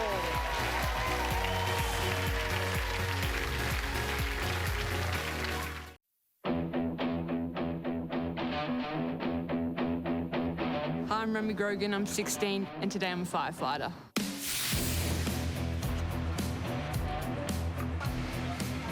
Remy, congratulations on being a recruit firefighter. Firefighting is all about teamwork. It's all about trust and relying on the team beside you. So today I'll put the best team with you.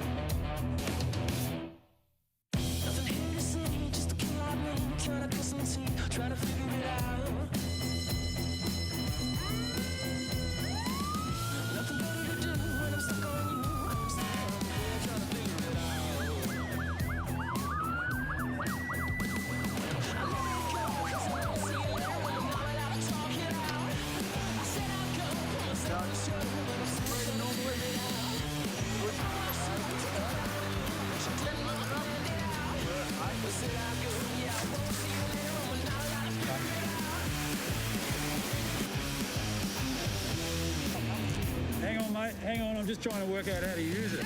Give me the choppers, choppers!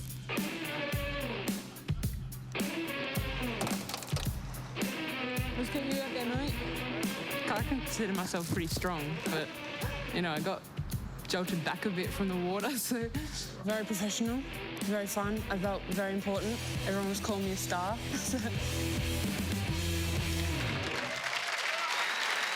That was a very, very good day. And there's Remy there in the audience. Good to see you again, Remy. It was a terrific... I spent about 2 hours out there as a fireman, and it was still longer than your career, Kane. I wanted to use that joke. You stopped it. What happened? What happened? What did you do? It wasn't great. You were scared of fires, weren't Exactly right. I was scared of everything, the jaws of life. Gee, they're loud and they're heavy and... Yeah, and they're saving people. Just not for me, Tony. I wasn't cut out for it. Cut out for it. I see what you did there, Kane. Yeah. Yep. Yeah, good work, mate. Hey, very much looking forward to the grand final, of course. We spoke about Brisbane. Now let's have a look at the Sydney Swans lineup before we meet Damo's man crush. So take us through the Sydney Swans lineup, Nathan. They look like they are going in unchanged, obviously. So they've got a full team to pick from. Obviously, their captain didn't make this side, so it is business as usual for the Sydney Swans, who are looking nice. Guess the only question, TJ, is the sub. Fox was the sub last week. Campbell played it so well in their first final. Dane Rampy, you can see there's going to be the captain in the absence of Callum Mills. And joining us now live from the team hotel is the superstar from the Sydney Swans. Give him a big round of applause, Chad Warner. Yeah, guys, how you going? Are you sort of like in witness protection to protect yourself from Damo? Yeah, I've got security guards out the front as well, I think. Chad, what a season that you've had, and also your team. Can you talk us through how you've judged the season? You flew out, I think you were 14-1, then you lose, I think 5 of 7, and then you've come home winning your last 5. How have you assessed the run into this grand final? Yeah, I think obviously I think at the start of the year really we're playing some great footy, and when you look at every year that teams have, everything isn't going to be perfect, and we found that out pretty well in that patch that you talked about. But I think the way we were able to come out of that and really play really well against Collingwood, that win we had after Port Adelaide, I think shows the character of a lot of the boys here. Now, mate, sorry, but what's going on here? A private jet? What? Like seriously? Yeah, I think the weather was pretty bad, so I think they tried to get us on there and just create a bit of less havoc, I think. Chad, you've been slow starters all season, but then you jumped Port Adelaide last week, and I thought it was your most complete performance. Brisbane do start well. How have you assessed your starts this season going into this grand final? Yeah, obviously that's something we're going to have to try to get right on the weekend. I think in previous ones we kind of been worried about too many points going into the game, and I think hopefully this week we can try and narrow our focus a lot more and just worry about the basics and exactly what we do well, and I think that should hold us in good stead. In the absence of Oscar McInerney, do you think they're gettable through the midfield and through the stoppages? I don't know how gettable they are. Their midfield is probably one of the best in the comp, but I think Brody's a very confident player, and I think whoever he goes up against, he does his homework a lot. He does his work throughout the week, and he's confident with whoever he goes up against, to be honest. But Darcy Fort's a very good ruck as well. We've been doing a lot of work on him throughout the week, but the midfield's going to be pretty tough. I don't know if gettable is quite the right word yet. All right, okay. The moment has arrived. Stand by, Chad, because Damo, you get to ask a question. Hey, Ted, I wouldn't mind taking you back to Monday night. You polled a heap of votes in the Brownlow medal yourself, and also Isaac and Errol were way in the leaderboard. What happened for us, please, tonight when you got those votes in that Richmond game? It's been made amazing on social media all week, but can you just take us through your reaction?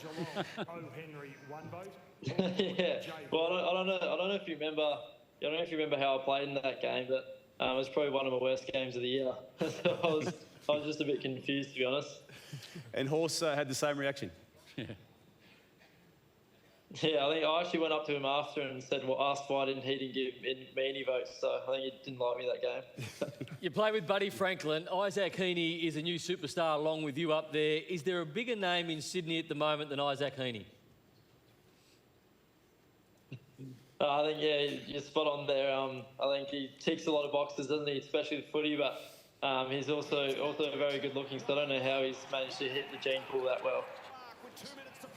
I'm interested about your future. All eyes are on the grand final, clearly, and that's where your focus is. But next year it's going to be big in terms of where you play your football out of contract. Are you prepared for that? And have you started, contract negotiations with Sydney yet?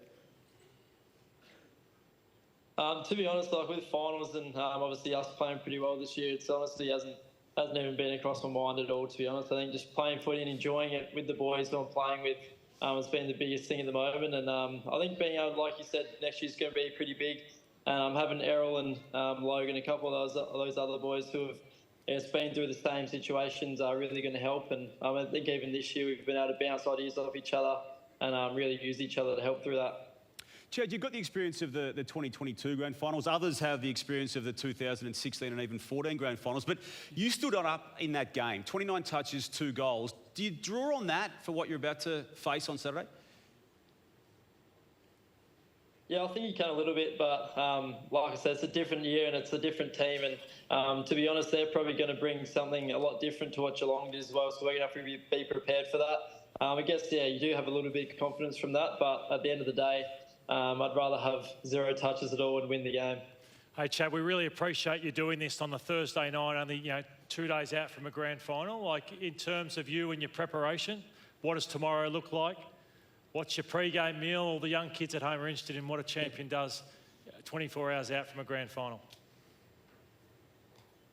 Yeah, I don't know how reliable my stuff is, but I've pretty much got the grand final parade tomorrow, and then we'll do a little captain's run, just get the legs moving. And then I like to have just a nice bath in the arvo and really freshen up, and then I'll just have some spaghetti bolognese, usually a bit of pasta, keep it pretty basic, and then, yeah, usually either go for a swim Saturday morning, hopefully. All right, well, Damo's willing to come round and cook that pasta for you. I will actually, Chad, if you want. He's a good cook. He's a great cook, our man, Damo. Supposedly, yeah. Yeah, very good cook. Hey, Chad, we really appreciate you coming on tonight, and all the very best. Enjoy tomorrow with what the parade brings, and then the captain's run, and then the big one on Saturday, and who knows what we'll be talking about on Sunday. So all the very best to you, mate. Good luck, Chad. Thank you very much, guys. Hope you have a good game. Okay, good work. Chad Warner joining us live there. We've got a few donations to get to. We certainly do. Lamaro's in South Melbourne, $4,000. The great Paul DiMartina runs Lamaro's. Philip Hurd from Echuca, $30. Dean Higgsy from Lilydale, $100. And Angela Menchala, $50 from Greenvale. For me, Nikki Pavlakovic, his 6th birthday fundraiser, $950. Peter James from Sydney, $1,000. Hannah Tuak from Thomastown, $100. And Annette and Mary Barber from Clayton South, $80. Thank you. The M3 group, 13,587 smackaroos. Rita Kamiri, $50 from East Melbourne. Malvern, Yeah, of course, yeah, TJ. yeah. I always get that one wrong, sorry. Adam O'Kane from Mernda, $20. Natalie Dunphy, $20 from Baldwin. And I've got Peter Haralambis, who's raised it from the 50th birthday fundraiser, $4,060. Thank you. Emerson Stevens from Somerton, $50. Joe Rossello, Roval, $50. And Costa Farris, Tullamarine, $1,000. Okay, I've also got the Sweetek family in memory of Alia. Jane, that's $720, thank you. Jane Mitchell from Adelaide, $2,000. Did I pronounce that right? You did. Adelaide. Robin Glassborough from Templestowe, $50. And Stephen, will you stop cheating? You get your own donations. And Stephen Thomas from Mooroolbark, $100 to each and every one of you. Thank you very much. Okay, let's head over to the donation board now as we're joined by, well, one of the most powerful men in Melbourne, and he's with the Deputy Premier, Ben Carroll. Thank you, Tony. Very nice of you there. And, hey, the Honourable Ben Carroll shares something with the great Matthew Lloyd. Both of them are in the St Bernard's College Hall of Fame. There you go. So, thanks, Eddie. Good on you, mate. So, Lloydie in as a football. What'd you get in for, Ben? I was for politics, but me, Lloydie, and a few of the other footballers there, we've got quite a few games between us, Lloydie, and a few Brownlow medals as well. Exactly, yeah, he's got all of them, and you're in the politics. But what you have got tonight, Ben, is a great announcement. Just tell us about your personal involvement, particularly with My Room and Margaret Zeta and the team there, and also the announcement of what the state government of Victoria is donating to the kids with cancer. Thanks, Eddie. We're really proud as a Victorian government. We've put $35 million into our paediatric cancer challenge to really make sure we support young kids in need and their families. And My Room is such a unique charity, and the work that Margaret does, the way it is essentially funding and support directly to families. And Eddie, it's Childhood Cancer Awareness Month in September. It's a big month for football, but kids should be out kicking the Sherrin, but they are literally in, as we speak, in hospital wards and in beds. And every year about 1,000 Aussies are diagnosed with cancer, young kids, 100 don't make it. So I'm really proud on behalf of the Victorian Government to announce we'll be making a donation of $500,000 to the My Room charity tonight. Fantastic, mate. That's great. And the great thing about this appeal is it all goes to My Room, to the kids with cancer, and our wonderful hospitals. And as you said, there's nothing more we can do in life than to help kids and families with cancer, particularly through this horrible period of time. Now, you're a North Melbourne fan. Yep. You went to St Bernard's in Essendon. Yep. You're a North boy. Who are you going for in the grand final? Look, it's a hard one, but being North Melbourne, I've got a lot of loyalty and growing up watching John Longmire at full forward in the 90s. So for me, I'll be going for the Sydney Swans under coach John Longmire. Fair enough, and Johnny Blakey's boy as well, the lizard going around. Go on, Ben, thanks very much. Thanks, Deputy Eddie. Premier of Victoria pleasure, mate. for $500,000. Thank you. Thanks to Myron. Good stuff, mate. Thanks, Eddie. Thank you. Now, just before we go, you wouldn't believe this, on a night where we're actually making donations for a cancer charity, the bid for $50,000 was a bodgy for the Super Box, but we've got the top bid at $40,000 and there's 6 minutes left to go for the Super Box. So get on right now. The bid is at $40,000 for the Fraser Brown donated Super Box. We're going to take a break. When we come back, the young guns, the superstars of the AFL, are our special guest here at the My Room Telethon Footy Spectacular.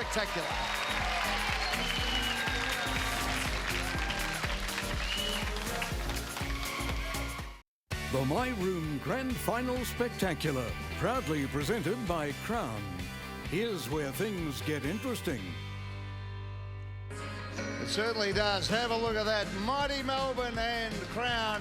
We're at the Palms. Everything you want here.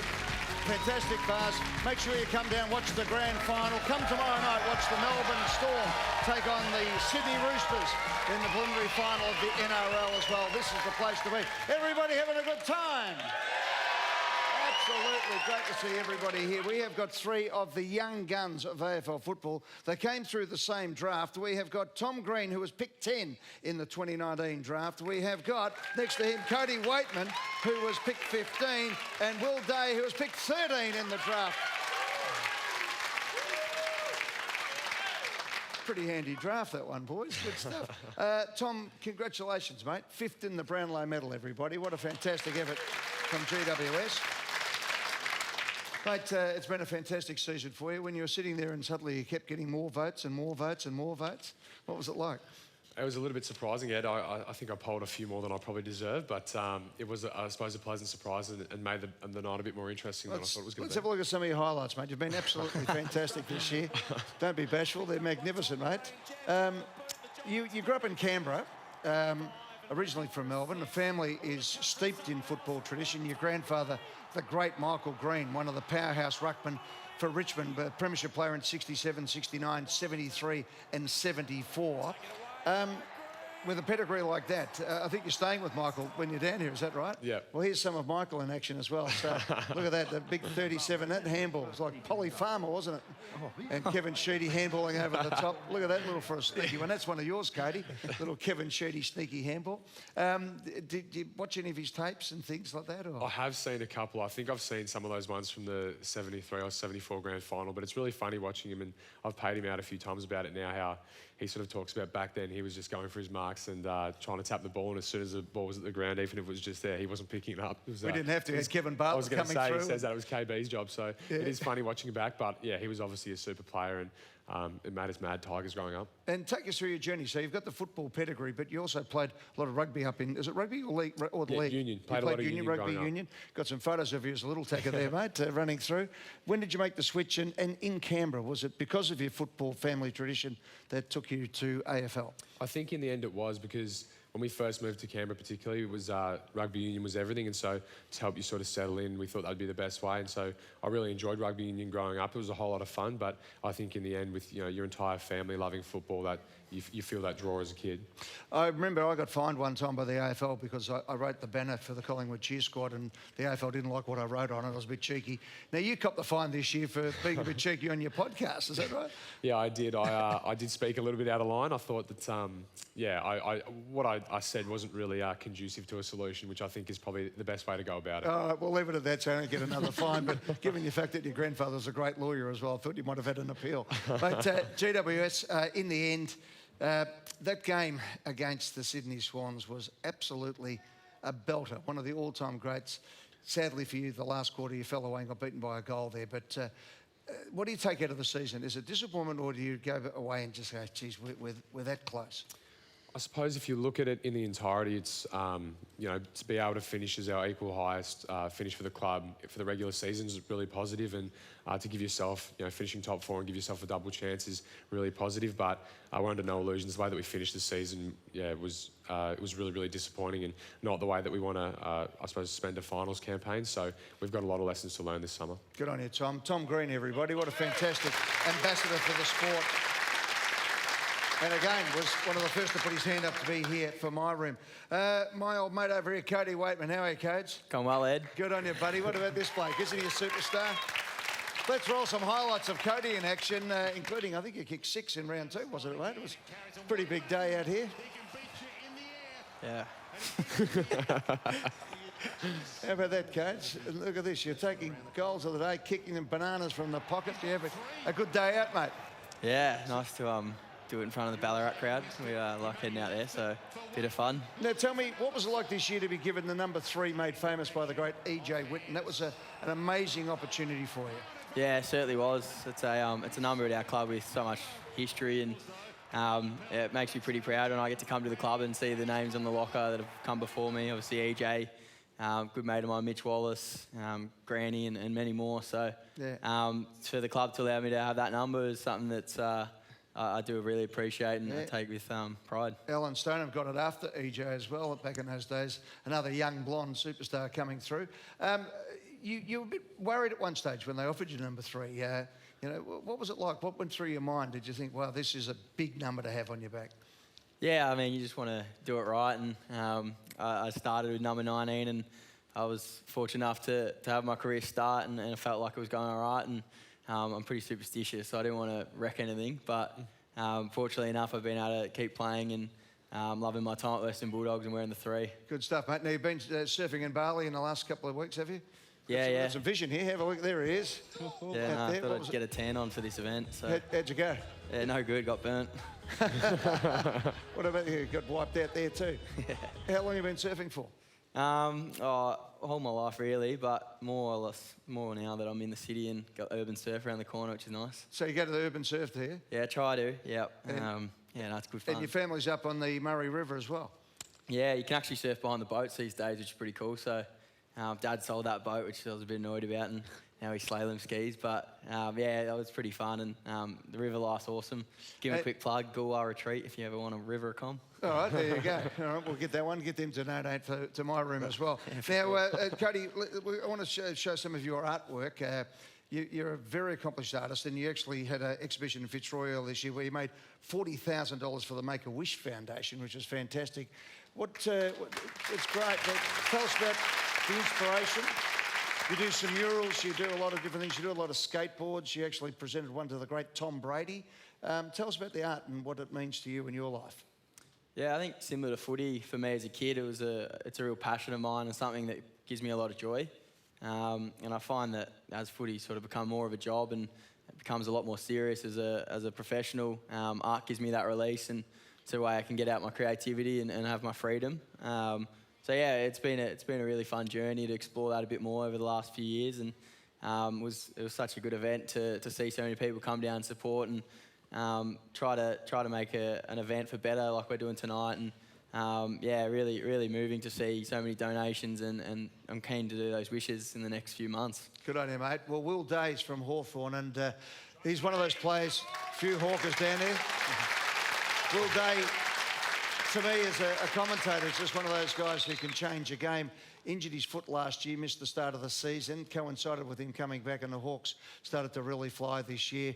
And sadly, of course, busted his collarbone. Well, more to your chest, wasn't it, Will, in the end? But, mate, an amazing season for the Hawks, the Hawk ball and all that type of stuff. But tell us about just the momentum that Hawthorn were able to pick up. Yeah, it was quite amazing, really.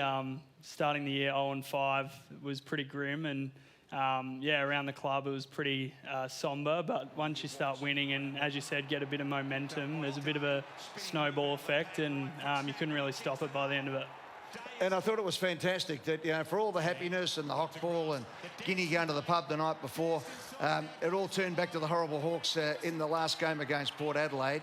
The send-off with Ken. I won't get you into trouble with that, but did you feel the emotion from people like Dermot Brereton and Luke Hodge and Louis as well on the TV. You could just see the Hawthorn bloke's got that mad stare again, and suddenly it was all fun, but now it's serious business as well. There was a great feel for the Hawthorn supporters, I thought. It was pretty cool to see everyone coming out, and since I've been at the club, we haven't been in finals, and to make it back there and see all our fans come out as strong as ever, and yeah, it was pretty awesome to see, and gives us a bit of incentive to do it again next year. A lot of people talk about how tough the 1989 grand final was when Hawthorn beat Geelong, but probably the most brutal grand final, certainly in the television age, was the 1971 grand final where Hawthorn won their second premiership against St Kilda.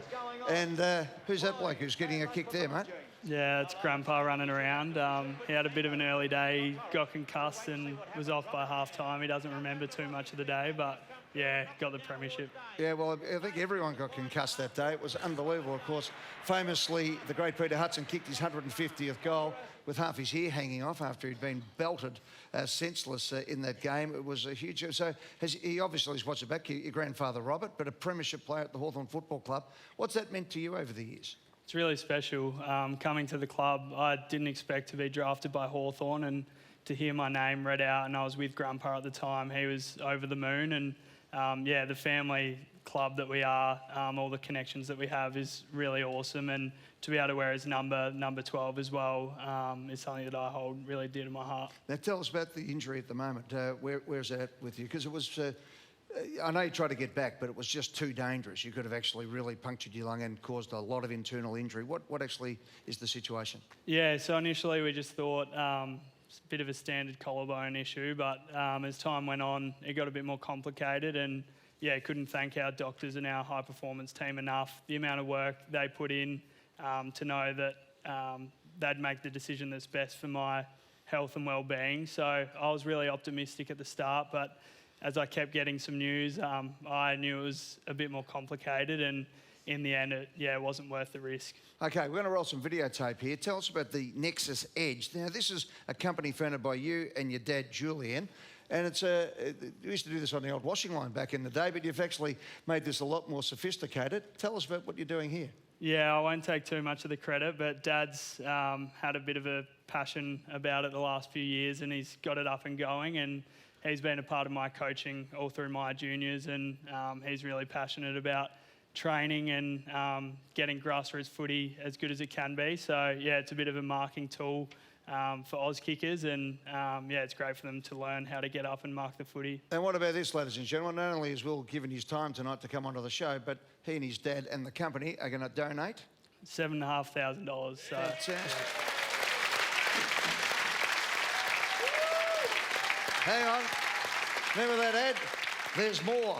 And the Hawthorn Football Club are making a donation. Yeah, we're really excited as a playing group and as the club as well. We're going to donate $5,000 to my room as well. So. And Nexus Edge, I'll tell you what a fantastic Christmas present that'll be. So you can go to www.nexus, nexusedge.au. That's Nexus Edge. And 10% of the sales will go to the My Room charity. That is absolutely sensational. Tom, Cody and Will, I can just say this sincerely. You blokes have been fantastic in your careers so far, early as it's been. You're really starting to make an impact, but coming here tonight and just being wonderful spokespeople, not only for your particular clubs, but for your families and also just the way you represent yourself. It's absolutely fantastic. Our game is in wonderful hands when you've got players like this. Ladies and gentlemen, please give our young guns a big round of applause tonight. Good on you, guys. Let's get over to Clint and Alicia. We've got some big-time checks coming out now. We do, Ed. Lots to look forward to. 1800 697 666 or myroom.com.au to get involved at home as well. I want to tell you a little bit about the Home for a Cure project. This is a beautiful project with beautiful outcomes, Alicia. It is a collaboration between the team at Henley Homes and the Satterley Property Group. And the beautiful part about this, in terms of My Room, is that 100% of the proceeds are donated to the charity.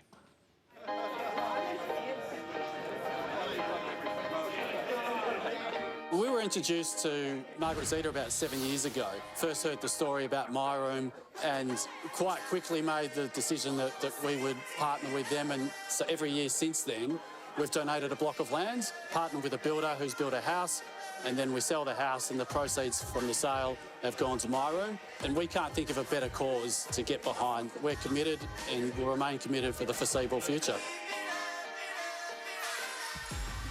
From a personal perspective, it makes me feel amazing, but everyone involved, you know, from all of our suppliers, all of our trades, the Henley supervisors, Satterley, you can just tell when you talk to people who have been involved, and here today, there's just a twinkle in everyone's eye. It's been a very enriching and engaging experience for everyone. It's just been a fantastic collaboration from all sides for a great result for My Room. The big thing to know is that it's going to a great cause, and to hear from the CEO that 95% of every dollar that is donated to the charity actually goes into funding the families. So as a father of young kids, it's something that's really important to me and also really important to the business. It's just been amazing to see all the suppliers and trades come through. The amount of people that put their hands up, you know, it's a pretty rough time out there at the moment, and people are still willing to put in their time and effort. Really great to see.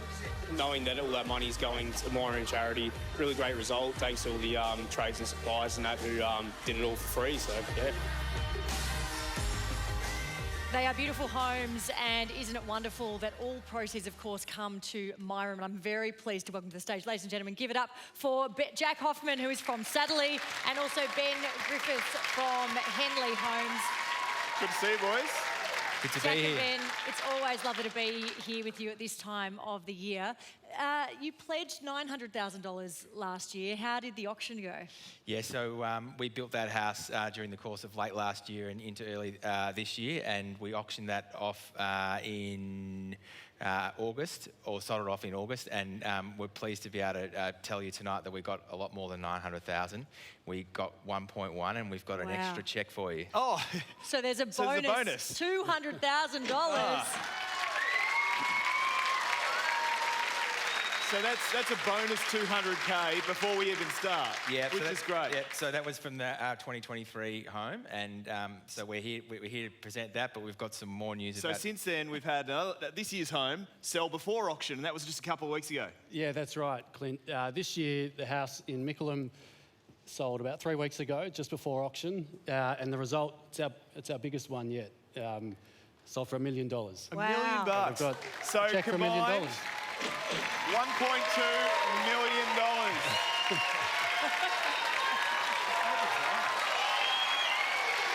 Fantastic.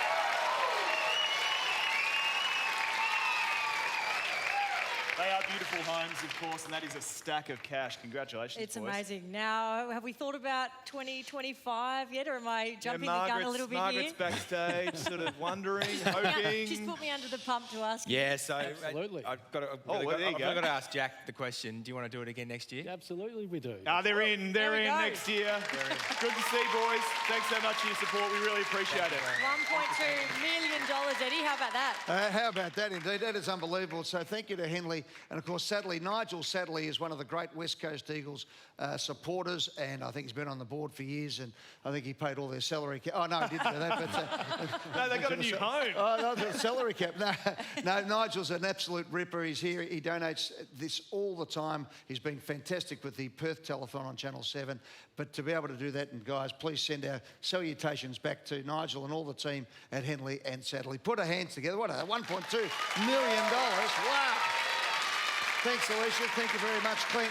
Now, with the Super Box, you wouldn't believe this. I'm not going to get down on these things because there's idiots all around the world these days. So we had a couple of bodgy bids in there, but the final bid came in for $25,000 for the Super Box. But just when you find out that there are dickheads in life, you find out there are great people as well. And the great person is Fraser Brown, who said to us, look, $25,000 is fantastic for the Super Box. How about I match it and take it back up to that bid of $50,000? So well done, Brando. Great job, mate. Absolutely sensational. Wonderful stuff, and thank you for those people who put in the legitimate bids. And to the winner, you're going to have one of the great days. Centre wing, thanks to Fraser Brown, in the Superbox, 12 people, 2 car parks, the food and beverages, and it's going to be a sensational day. We'll do that now. Ladies and gentlemen, let's go out to the break on a high. Let's have a look at the tally update as we speak, and there it is. Wow! $3,315,850. Thank you so much to everybody out there. Keep those donations rolling in right now. We'll take a break. There's more to come in the Footy Spectacular from my room right after the break.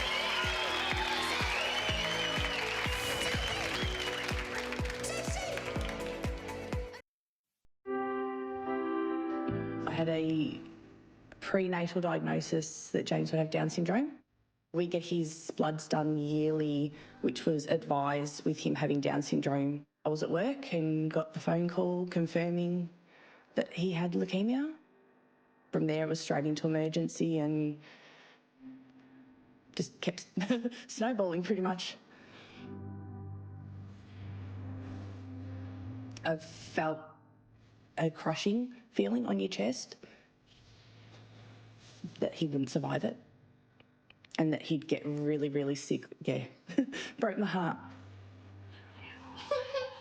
James doesn't actually understand that he's sick. He doesn't like procedures, he doesn't like needles. It's a fight to get him to have his oral medications, but he doesn't actually understand why. James having Down syndrome, it's a blessing and a curse. So sometimes it's really good that he doesn't understand. One day he just was in the car and we thought he was being a bit silly and it was the start of a seizure. Got him out of the car, got him inside, and it just kept going and going and going. So we called an ambulance and straight away after it, he was just happy and as if nothing had happened. I don't know what I would do if I lost him.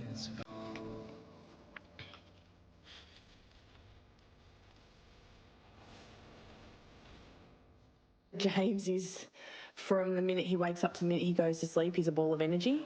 Loves a hug, loves to dance, lives his best life every day. I come around right now. Good on you, Silvio. Give him a big round of applause, everybody. Welcome, Silvio. He's Hello. the Executive Director of construction group, Better Living Group. Go on, give yourself a plug. What do you do? Oh, what do we do? We construct. We're part of the building industry in this great state of Victoria, and we're quite privileged to be able to do that. What sort of stuff are you building? Oh, we do commercial projects. We build a lot of government projects. We do a lot of transitional housing and affordable housing. So government it's all good. projects. Government. This will be a good check, this one. I'm surprised it's not a bag of cash. But anyway. Let's get the big Still review. doing that these days? Still are we, doing it. Silvio? Oh, we all, no, not at all. Hey, now, Silvio, you were actually involved, you and your team went down to help Tony Jones when he had to do the car washing. We've got some vision here of you guys. There he is. Look at There he this. is. TJ out there in the car washing, and he was happy about that. I tell you, I've never seen somebody so happy with a car show. He was very particular. he Lots loved of it. attention to detail. How did it go, Silvio? Oh, it was great. Look, Tony was really good when the camera was on, right? And then when it was off, we did all the work, and he just sort of hung back. But no, it was a fun afternoon. It was fantastic. It was great to be part of it. And well done to TJ. It was a great sport. Went down, spent the day down there. Look at him blowing up. That's standard. You want to see what Alicia goes through every night on the news. All right, the time has come, That's all. Silvio. What do you got for us, Silvio? So, look, on behalf of the Better Living Group, we just want to try to give this cancer the boot. So we just want to donate $100,000 towards this. And it's a privilege for us to be able to be part of that. So thank you so much. Thank you very much. Good on you, mate. Stay here for a second, mate. Hold it up. Give us get up there. Give yourself a plug. So what do? We want to get to you, Silvio. If I want to build something, how do we get to you? Oh, how do you get to us? Or you can look us up online, www.betterlivinggroup.com. You'll be able to get us there, and there'll be one of our staff there ready to assist in anything that you come need. down for a quote. Come down for a quote, And come you down get for a a coffee, come down for a car wash, come Yeah. down whatever you like. Good Yeah. on you, Silvio. No, awesome. Thank you very much. Absolute ripper. Silvio Mansi, good on you, mate. Okay, Well done. cheers. Thank you. Hey, Alicia, Ralph de Silva Mitsubishi has been one of the great car dealerships in Victoria for so long.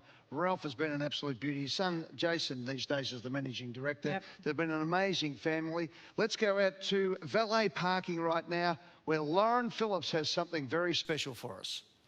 Thank you, Eddie. Yes, we're down here in the Crown driveway because we're about to give away this amazing Mitsubishi behind me, which has been kindly donated by the team at Ralph de Silva Mitsubishi in Preston. Jason de Silva joins us this evening. Jason, thank you so much. Tell us about this sexy vehicle. Thank you, Lauren. Well, I'm very proud to be able to donate a brand new 2024 Mitsubishi Outlander SUV. So it's valued at $44,000. And one lucky viewer of the Sunday Footy Show will be driving away in this. Over the last 6 weeks, viewers have had a chance to buy a raffle ticket for $20. It's all going to My Room. Yes. Thank you for this donation. Tell me, what is your connection to My Room? So I first got connected with My Room through my local football club, the Northern Bull Ants. Thank you, Whitlam. And ever since I met Margaret, we've just connected and it's culminated in this. Margaret Zeta from My Room is a magnificent woman. Now, you have a very big job. Jason, can you announce who the winner of this beautiful car I'm is? very pleased to announce the winner is Andrula Charisiu. Congratulations, Andrula. Congratulations. From just down the road in Brunswick, around the corner from Preston. You can She'll pop be in able and to pick it up. Pop in to pick it up, pop in for her services. Thank you so much for this donation. you're It's a very beautiful welcome. car. Eddie, what about that? Someone who's driving away in this magnificent Mitsubishi tonight. It's fantastic. And living in Brunswick, going around to Preston, it's only around the corner. I'm glad you that, walk around, pick up the Mitsubishi and drive it home, thanks to Ralph De Silva. perfect. It is absolutely I'm sensational. glad Matty Lloyd moved his car from valet. Exactly. So we can get it out So of there we can tonight. get out of there, exactly. All right, we're going to take a break. TJ and the panel are coming up. Alicia Loxley will be back shortly. We are raising money for My Room and we want to make a lot more right after this.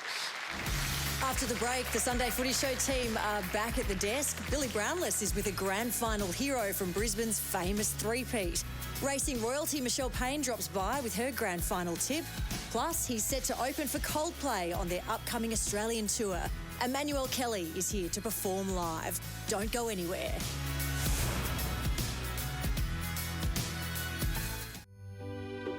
Well, here we are at the wonderful Aria Room at the even greater Langham, Melbourne. And with thanks to Dilmar, we're having a high tea, J. Anyway, so I'm surrounded here by three lovely women, as you can tell. And this is all thanks to Dilmar and, of course, the Langham, Melbourne. So joining us is Jackie de Koning. Hello. Mother of Sam and Tom. Correct. Right. And Tracy Mackay, mother of Ben and Harry. Exactly. And you are? Judith Spencer, mother of Tony Jones. This is my mum. Is this the first time in my 61 years I've taken you out for lunch? No, What, I've taken you out before? I've never been to a lovely place like this. We go to a cafe or McDonald's. And what do you usually eat when he takes you out? As little as possible because I don't know if I've got to pay the bill. I want to introduce you to Anton from Dilmar. Anton. Hi, Anton. Hi, lovely to meet you all. Good. Now, what are you doing? Well, we're hosting you guys here for a lovely tea. Started off with our Ceylon black tea, which go really nice with some of the scones and little sandwiches. Oh, yum. Oh, look at that. How do you sum up the season? I'd say it was an exciting season. In regards to Tom, I said to him, did you get bitten by a radioactive spider and get superpowers? Because that 4-week stint, when he just smashed it, it was just like looking at another child, I felt. Now, was it Ben or Harry that was used as the stepladder this year? That was probably a low light for Ben. But, and Harry loves to remind Harry him. loves to remind him, absolutely. It was a fantastic mark, but Yeah. it just happened to be on top of Ben. Your highlight with me this year? Anything? Anything? The greatest thing this year was the Olympics. Yeah. You excelled at the Olympics. But when that young girl, you were interviewing her, I think she was the pole jumper. Nina Kennedy? Yeah. Yeah. And she was walking away from you and she goes, thanks, Chompers. Thanks, Chompers. So you know how when you go out, it's normally us that does the tipping? Yes. Normally me that does Or the you. tipping. Yeah, exactly. Well, here at the Langham, Andre does the tipping because look what he's tipping in here. This is Andre from the Langham Hotel, Melbourne, and a grand total of $11,848. That is magnificent. Thanks very much, mate. But wait, there's more because look at this. Mate, this is very, very kind. Wow. How much? $100,000. That is amazing. Wow. Good on you, TJ. And $100,000 from Dilmar, thank you very much. Now, let's move on. Sadly for me, in 2002, Lee Matthews was the coach of the all-conquering three-peat Brisbane Lions. He will be presenting the Premiership Cup to the Brisbane captain if Brisbane win on Saturday. Stuart Maxfield of the Sydney Swans, the former captain, will present it for the Swans if they get up. Now, let's go to the documentary. This breaks my heart every time I watch it. I don't know why I'm introducing this. But when the game in the balance, it was Lee Matthews who sent out the runner to get Jason Ackermanis to get to the right spot. Let's have a listen to the lips of Lethal. You there? Go and tell Acker, run to the front of Lynchy. Run to the front, not to the back. Back to Brad Scott, around the corner, to the full forward area. Lynch can't manufacture a mark. Ackermanis, left foot snap. Ackermanis has kicked a goal.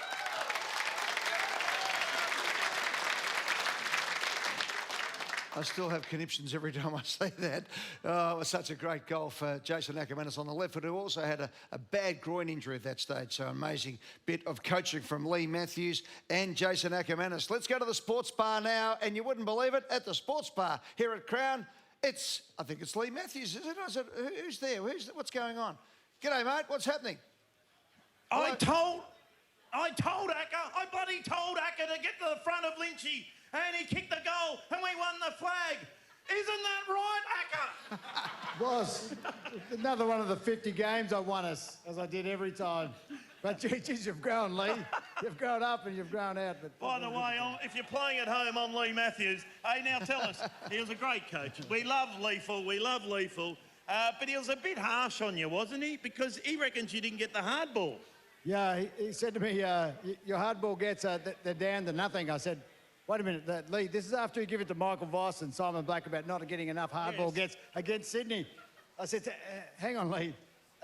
Isn't hard ball gets when you go in and you get collection? Yes. You get, collision. He said, yes. I said, that's the problem, Lee, because I get in there and get out before they can get me. I'm that quick. I turn hard ball gets into loose ball gets. And to Lee's credit, Lee goes, yeah, no, that's a fair point. Exactly like that. Now, you're famous for the bleach hair. Famous for the bleach hair, which is now the right colour. The normal. But there was a couple that Lethal didn't like. There was a couple of hairdos, wasn't there? Yeah, I had a couple of braids and a few other things. I think I had Braids? tracks. Yeah, I had a brick wall going on for a while there. Played my best footy, thanks, Lee. Wasn't a fan of the hair, I think, because he didn't have enough. But, them were the days when I got a couple of games under my belt and, the blonde hair. Lee comes over to me and he said, this is terrific. Your hair looks just like mine. I said, I think we're on the right track. And then people go, what about the handstand? Yes. And I'll never forget, Lee comes up to me for one of the games, like, just warm up. He says, Acker, we need to see a handstand today. He said that? Yeah, he said that. That's the kind of guy that he was. And, Well, I'm going to be Lee. Acker, we need to see a handstand today. Can you do it? Can Acker do a handstand? Come on, Acker. Come on. Hang on. Unlike these drunk idiots behind me from Queensland, I can. I did it on Monday, did I not? You did at the Brownlow Medal, you did it? Yes. What about at the sports bar at Crown? You're not paying me enough. All right, we'll give it a go. But do you want a tip or anything like that? I'll take whatever you got. Brisbane to win, maybe. Oh, Brisbane to win. Brisbane to win. Norm Smith medalist. Yeah, I'm going to say like Starcevich, because I don't want everyone to know. Don't want everyone to know that Rayner or Bailey will win it because I kick 5 and so the odds don't come down. You've got to think about this. Yes. Good. He's thinking, our man. Here we are, the famous handstand. Here we go. Here. Come on, Acker. Oh, here he goes. Here we go.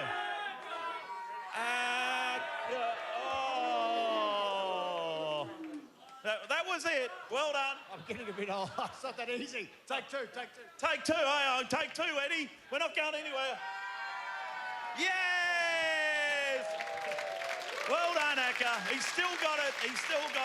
Back to you guys in the studio. Ladies and gentlemen, Thank you. put your hands together for the great Billy Brownless and Jason Ackermanis. Go on, Billy. Look forward to when you run into Lethal over the weekend. You won't want to see too much after that, I can promise you. Let's go back now to Alicia and Clint by the tally board. We've got more donations, guys. We do. Billy Brownless looks like the old man emoji from your mobile phone, doesn't he? Unbelievable. Yes, pledge board time. Time to add some more names from the corporate world to this magnificent-looking pledge board. Let's start, Alicia, with Bailey Stewart. $10,000 into the kitty right now. We, of course, have already overtaken last year's tally, but the big donations keep coming in. Big thank you to Latrobe Financial, who also have donated Another $10,000 tonight.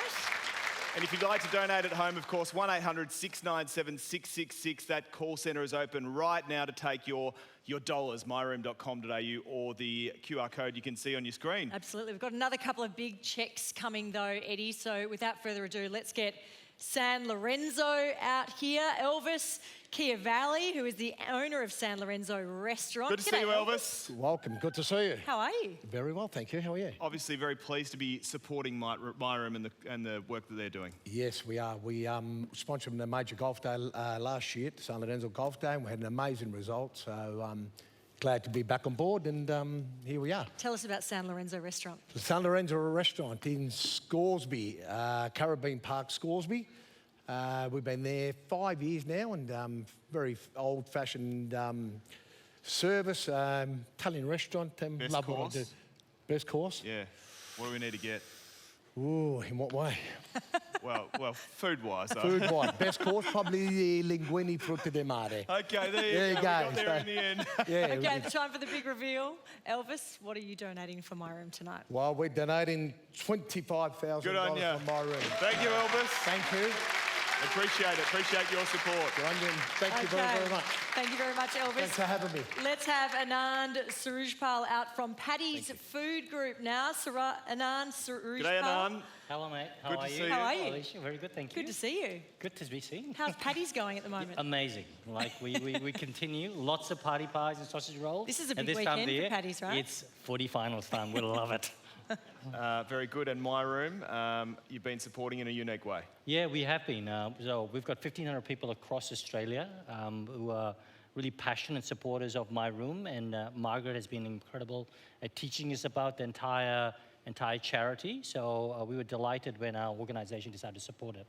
So we're here to, pledge some dollars against And we are delighted to bank that enormous cheque. Show it off. Yeah, we're delighted to put 147,000. 147,000. Amazing. That's a lot of party pies. A lot of party pies. Sausage rolls as well? And sausage Sausage rolls, rolls. yeah, and 420. There we go. And Head who out and could- get some patties, Ed, I reckon, before the grand final. I say go pies all the time. Go Paddy's pies. That's the way. Go on, you guys. Look at that. Yeah, thanks so much. $147,000 is absolutely sensational. We're going to take a break. When we come back, don't forget the Melbourne Cup Carnival is going to be live and exclusive right here on Nine's Wide World of Sport. Michelle Payne is our special guest, as well as Emmanuel Kelly, who'll be opening for Coldplay, singing us out right after this. Thanks to My Room, this is the Footy Spectacular from the Palms at Crown.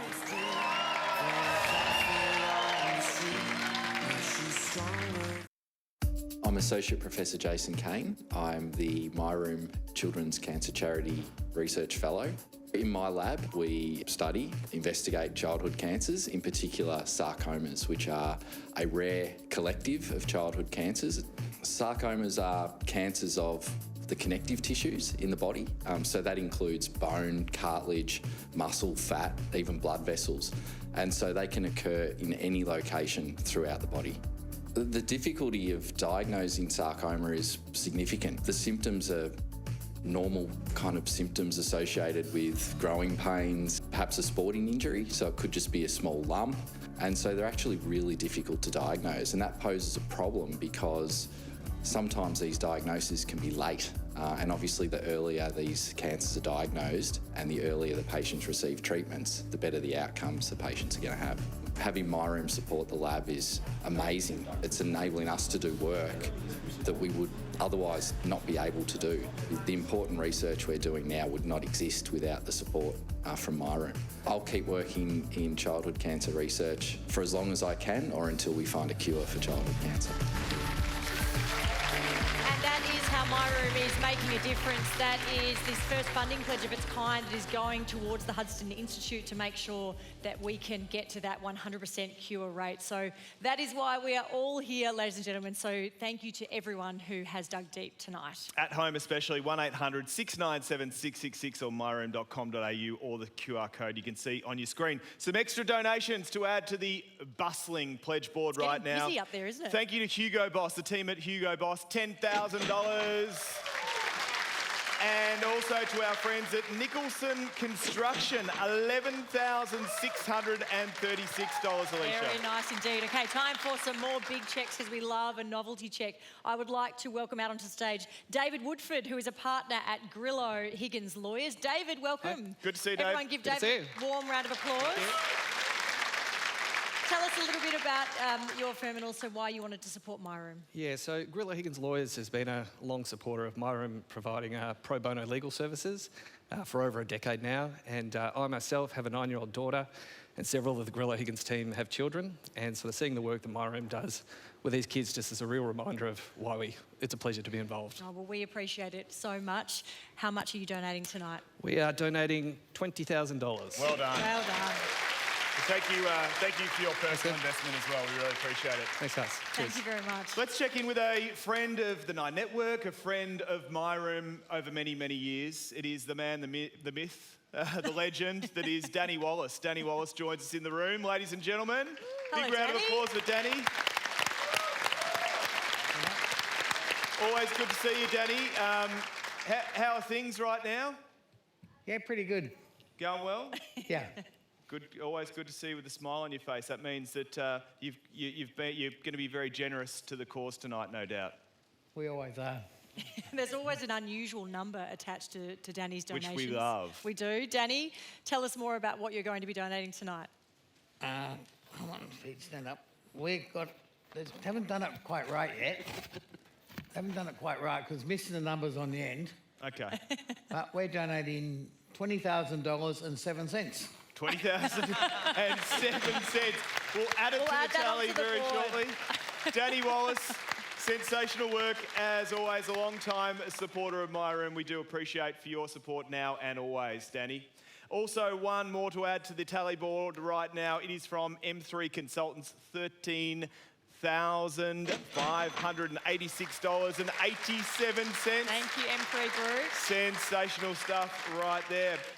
Plenty happening in the grilled room backstage. Lots happening there. Lauren Phillips from Nova 100 here in Melbourne is standing by with the latest. We are in the grilled room right now. We're joined by the one and only Michelle Payne. Hello, great to see you. Thank you. My Room is such an amazing organisation. Tell us about your association. It's been wonderful to be a part of My Room for the last 8 years. Really proud to support such a wonderful charity, and they're just doing great things. I think it's an 84% survival rate for our young brave fighters, and yeah, it's just wonderful, all the work that they do. Well, you do an amazing job supporting My Room. You also do an amazing job still in racing. The Melbourne Cup Carnival is coming to Channel 9 this year. Tell us, what are you most excited about? Look, it's the time of year we get so excited for every year. It's what we train and work for. Melbourne becomes alive after the grand final with racing and the Spring Carnival and the Melbourne Cup. So just excited for who's the lucky one to take home our great race. Obviously, it's the race that stops the nation and what every jockey dreams of winning, and trainer and owner in our sport. So really looking forward to that. Well, before we get to the race that stops the nation, there is a big footy match happening at the MCG on Saturday. Who's your money on? I'm with Sydney. My nephew's a huge Sydney Swan fan, so they'll kill me if I'm not with them. But still a bit deflated from Geelong getting beat last week, but I'll be cheering home the Swans hard. Yes, as a Cats fan, you can't barrack for the Lions this weekend, can you? No, absolutely not. Well, you're in the right room, this beautiful grilled room. And a huge thank you to Adriatic for decking out the grilled room tonight, guys. Back to you. Good on you, Lauren. Great to have Michelle Payne there. Give her a big round of applause. The superstar that is. You're a pretty good athlete when they make a movie about you, that's for sure. And we're looking forward to seeing both Lauren and Michelle in action at Flemington on Nine's Wildwater Sports when we bring you the Derby and, of course, the Melbourne Cup on the Tuesday, the Oaks on the Thursday, and the Champions Day on the Saturday. It's going to be fantastic. The Melbourne Cup Carnival live and exclusive and free right here on Nine's Widewater Sports. Well, an old mate of mine has dropped by to have a bit of a sing-along here tonight, ladies and gentlemen.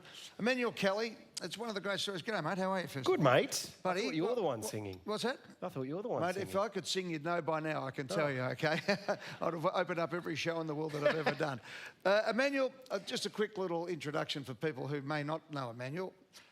First of all, superstar singer-songwriter who just blitzed on the X Factor. Originally, though, was an infant who was found on the Iraqi battlefield, raised in a Baghdad orphanage. His journey to Australia include life-changing surgery, enabled by the Victorian of the Year, the wonderful Moira Kelly. It's a great story, yeah. So you can understand saying, all right, well, that's it. Life's dealt me a bad hand. I'll just struggle through as best I can. As I said, just doing great things. His brother Ahmed went over recently and just won the silver medal in the men's 1500 metre individual medley at the 2024 Paralympic Games. I couldn't even swim 10 metres. Yeah. I'd just drown. Now tell me, when you watch Ahmed doing that, it's an amazing situation, isn't it? I think he's nuts. Yeah. Yeah, he's absolutely mental. No, it is. It's extraordinary. Yeah, it's extraordinary for all Paralympians, but I'll be honest, it's my brother, you know? He's a beauty. You can't give him too much. He's a beauty. No, can't give him too much. That's Hey, it. Emmanuel, tell me, you're going to open for Coldplay. How does this happen? Who are they? A little band that just starting to come through, yeah. They're not too bad, are they? Yeah. No, Chris Martin, he's done a little bit. Just a tad. No, I'm very excited. It really is a dream come true, and it's an opportunity for, I suppose, myself to inspire differently abled and people around the world to know that anything's possible. You know? Well, mate, I met you when you were a young bloke coming through, and you've grown. I'm still little. You're still a little bloke, but mate, I tell you, if you stand on your courage, you're about 7 foot tall. You're absolute ripper, buddy. And you're going to sing a song called My Sky. It is to remind people to never lose hope. No. Well, this bloke is the personification of that, and every kid that we've seen tonight and all the people at home who are going through their own battles, this is for you. It's called My Sky, and this is Emmanuel Kelly. Thanks, mate. Let's clap those hands. Let's go. Hey. Morning comes, get out of that bed. Feeling good, feeling high, feeling not so low. Keep it going. Everywhere I go, I found that place called home. I don't wanna block the sun out no more, 'cause I believe I'll be standing out at your door, and I'll fly.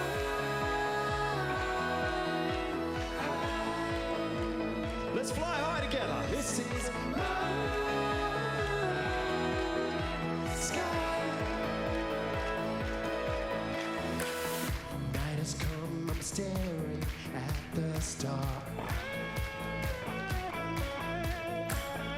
wondering if I'll ever get that far. Let's raise the money tonight. Everywhere I go, when you're with me, I'm home. Let's go, Robbie. I don't wanna block the sun out no more,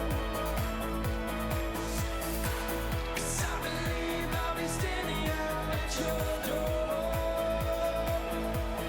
and I'll fly high. This is my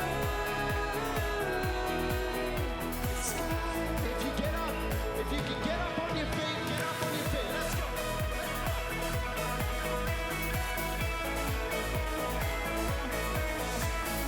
Tom Owen, get on your feet.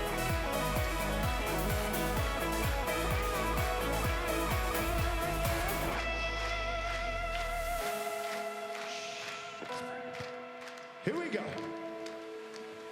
3, 2, 1, let's go! I don't wanna block the sun out no more,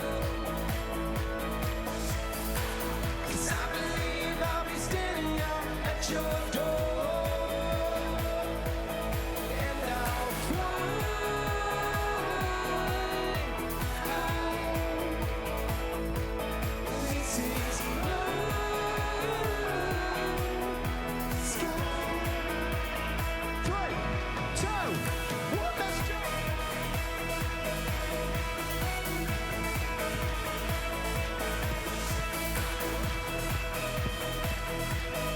Are we feeling good tonight? Are we feeling good tonight?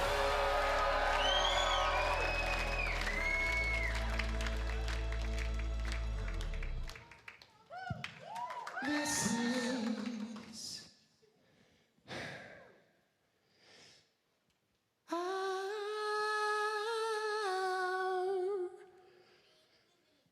together. Sky. Here we go. Sky. Thank you. Let's raise lots of money tonight. Let's do it for the kids. Thank you. Blessings. And then my boy Rob. What if we run away? What if we left the door? Welcome back to the magnificent Palms here at Crown Casino. And can I just say this has been a wonderful night to everybody. It's gone along for the simple reason that people kept donating money and it has been absolutely sensational. The last one I've got here is from Little Stones, the Early Learning. They've kicked in $10,000. Very nice. Little Last Stones. but not least, of course, Eddie, we of course have lots of thank yous to get through before we're going to hear from the powerhouse that is Margaret Zeta. So Marg, start thinking about who you would like to thank. Yeah. But can we, just on behalf of everyone at My Room, of course, everyone at Channel 9, all of the patients, of course, and families at Monash Children's Hospital Cancer Centre, the My Room Children's Cancer Charity, thank you so much, of course, for being part of tonight and all the work you do. To Margaret Zeta, OAM, to Maurizio Marcocci, Mary Kaolikos, Tony Schiavello, Mary McGowan, OAM, Vince Paulucci, James Iliopoulos, Vicky Iliopoulos, and of course, Pitcher Partners who provide pro bono financial services for My Room. And we also had Grillo Higgins up on the stage earlier for also providing their services pro bono. Too many people to thank, but we would, on behalf of everyone, like to say a very big thank you to you for Good your on you to everyone there. And Mark Zeta, of course, who his son David Zeta is killing him over on Fox Footy as well. David Zeta, he's going beautifully. Can we isn't get he? him a Channel 9? He is. He's a beautiful boy. He's a But good I'm a boy. little bit biased, Eddie. Yeah, he's the second best sports reporter going around. Is he behind me? isn't he? Yes, yeah, of TJ? course, of course. No, he's a beauty. Come forward, Mark, because this is your moment. You've got a few words to say. Oh, gosh. Thanks, Eddie, and thanks to everyone who has made tonight possible. This truly is a labour of love with so many hours dedicated to raising awareness for the incredible work that My Room does. We are really fortunate to have the Nine family walk alongside us on this journey, and I just want to say a special thank you to the Sunday Footy Show panel, to you, Eddie, and your incredible team at Jam TV, to Matt James, Matt Conway and Hannah Kamick, and everyone behind the scenes who work tirelessly and lead the charge to bring this production together and make it such a success.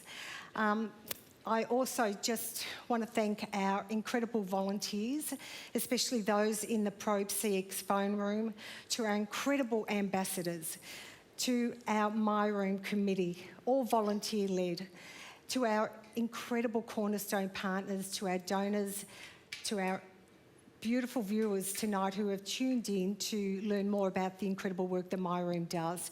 And above all, I just want to say to the children, children and families that we support and that are going through this journey, you are at the heart of everything we do at My Room. Please know that I hope that you tonight and always feel the love, strength and support that surrounds you. And we're not going anywhere. We'll keep fighting until we reach our goals. So thank you very, very much, and hope to see you next year. Good on you, Mark. Thank Great you. stuff. Great stuff. And I get to say thank you to everyone at Nine, and particularly to Alicia Loxley and to Clint Stanaway, who did a fantastic job tonight. Alicia, good on to you. You're Thank just you, an Eddie. absolute star. The #1 rating news service in Melbourne. Yep. Good on you, Alicia. Good stuff to you. Now, all right, ladies and gentlemen, I've been told I've got to say this and get it right, okay? So I'm going to read it. The My Room Grand Final spectacular tally tonight, along with all the other My Room fundraising endeavours throughout the year, has raised, ladies and gentlemen, as we look to the big screen, Margaret, have a look at this.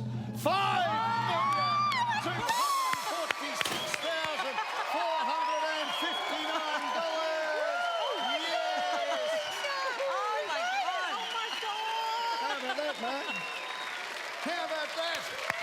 Wow! Oh my God. That is absolutely sensational. Mark, congratulations. Yay! Ladies and gentlemen, on behalf of my room, everyone, thank you. $5,246,459.